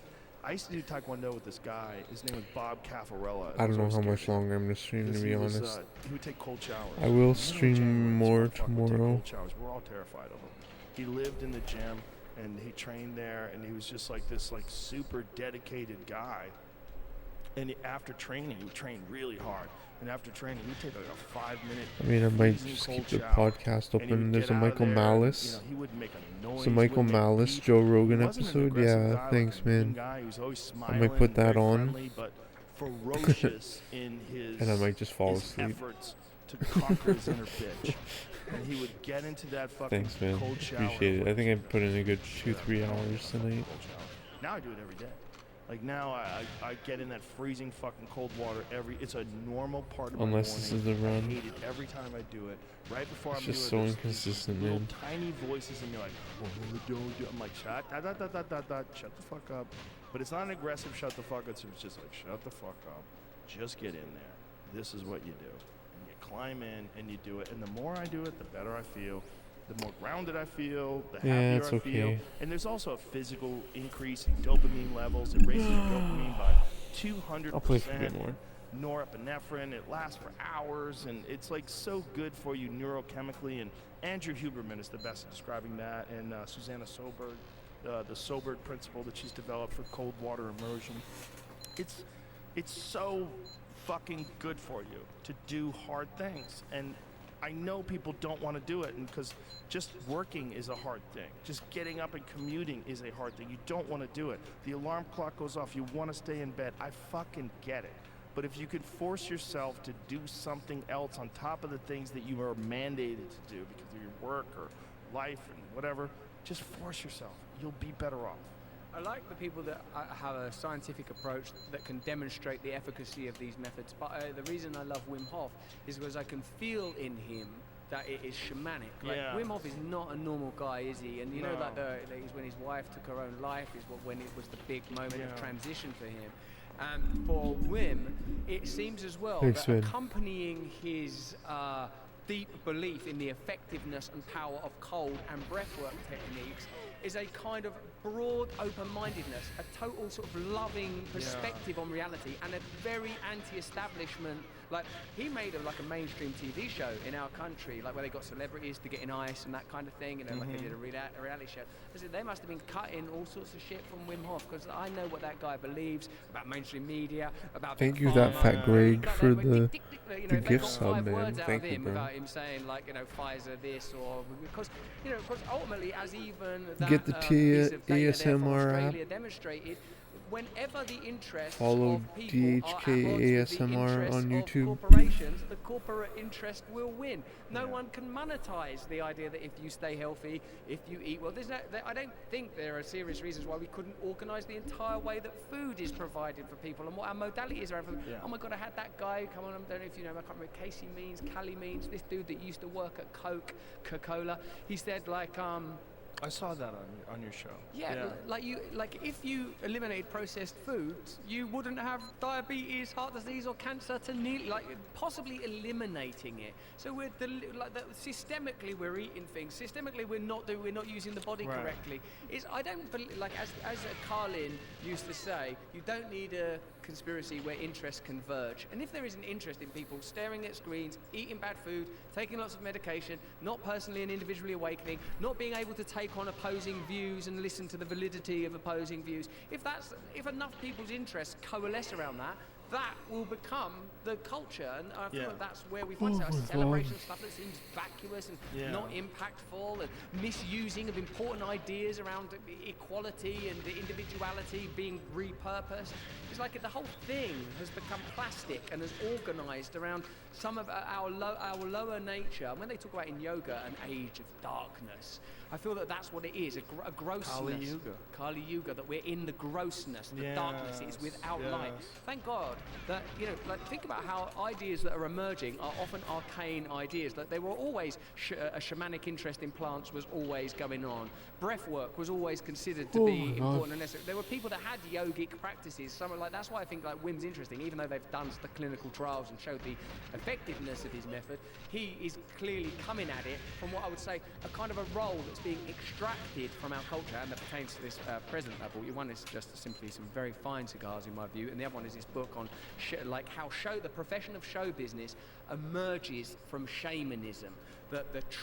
Well, this is what this guy's offering. I interviewed him, this man called John Higgs, on the show. This book here, I'll give it to you now. What is it called? Thank you very much. It's called The Death and Resurrection Show. It's this out-of-print book that's tricky to get, that has affected me since I read it, because it says, this is the argument, the ride he takes you on. There would have been a point where there were settled cultures, and yet there still would have been nomadic cultures. The nomadic people would have travelled to the settlements and performed there, and their performances would have been derived from shamanic rites. And shamanic rites include things like death and resurrection, transcendence of levels, awareness of different dimensions. Through this book, he posits I that think the I'm profession gonna of sign show off business pretty soon. maintains within it the idea of the mystical Like, in experience. And like he 5 cites minutes very or popular less. examples of like what looks like shamanism in popular culture. Many of the figures that adorn your establishment. Jimi Hendrix, there's a shamanic I one will who play- sets I will fire play to shit, tomorrow, does though, with for sure. Bowie and the androgyny, the tendency for them to die young. The shamanism, the earliest form of religion, usually connected to plant medicines, is Probably this level. suggests and embraces that the shaman is an unusual figure, that they're gonna say crazy shit from time to time, that they don't live in the main part of the settlement because there can be off-key people with their communing with animals, with their taking of plants, with their visions and their ability to come back. One of the sort of archetypes that's within this thing, I guess it's the architecture and archetypes of shamanism, which it is arguing all religions are derived from, and all religions include things, or some, like a death and resurrection. Particularly agricultural religions need their god to die, go into the ground, and then come back again, the same way you require your crop to go into the ground and come back again. In a sense, it's a way of you know, that you could say that religion is a way of navigating the unknown and the unknowable, and the shaman is the person that can travel between those levels. But then it argues that the role of the shaman becomes the role of the clergy, and it's a kind of castrated role. Like a clergyman, except for in like some American traditions like evangelicism, you know, and some of the figures like, you know, like say Kinnison is an example, and like even Alex Jones, as we were discussing, the evangelism is trying to bring you to a promised land. In my country in particular, religion has become very neutralized, neutered. It's about just flat, banal morality, mostly speaking. There's not a lot of Okay, I'm going to sign off religion, which is after about, this run. we're going to prioritize spiritual values over material values, otherwise we're fucked. Why did that happen in England? What's the history behind that? History Really, of really the shitty. rise of Protestantism comes from Calvinism and Lutheranism. Not playing well Like, tonight, there was a but lot it's of all good. corruption in the Catholic I'm going to Church try and again Protestant tomorrow. breakaway Thanks, guys. movements Thank you happened so in much the for UK being here, because everyone. they Sour really wanted to Stash, get divorced, essentially. TurranoToad, So they built the church Yoshi, movement so that he could legitimately divorce Normal wives, even though sometimes he Cancellation. did just chop off their heads as a way of resolving the Everybody. same problem. So, Protestantism, they say, in Northern Europe, where it's colder, that Protestantism Yes, sure, took yo, off. It's thanks, a bit more man. disciplined, it's work, it places I don't know why I'm moral so tired. and ethical values on work, and the Might be southern the European eclipse. countries were more family oriented, more socially oriented. The Italy's, France, and you know, Spain, where they're still Catholic, and the northern European northern European countries, Germany, England, etc., have a little more, and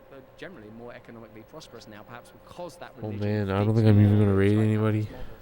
So, but I guess what this book is arguing is that the reason that show business has always been attacked by the church is because it's dealing with the same forces. I'm just gonna When it go talks about how quietly figures into the emerge night. from show business continually that represent values that are not really about entertainment. What is it you're going into the cinema for? Why And are people listening to your podcast a lot I'll of let times my for viewers hope, for a different choose their own perspective? fate Because they find something here that they don't find in terms of what they want want to Because watch. the culture isn't Thanks very going much to for give being it to here. them, Thanks, because the Fat culture, Fat as Greg, for McKenna the says, sub. is not their friend. Thanks The for the culture scan wants follow. them little blobs with TurranoToad, advisor on consuming Gyges, endlessly, and if you YouTube. can't participate in the economic I'm system, so we tired. don't care what happens to you. You're going Thanks, to prison, everyone. or you're Thank going you, to sleep in thank the you, street, or you're going to die of an opioid overdose. That's the See you soon. arse See you soon, end Sour of the Stash, type yeah. of capitalism we live within now. And I Peace suppose what out. this book is, what fascinated me about it is saying that without the divine, without the sacred, without some personal relationship to what you might call God, you know, that which is beyond material, that is which is beyond what you can know, that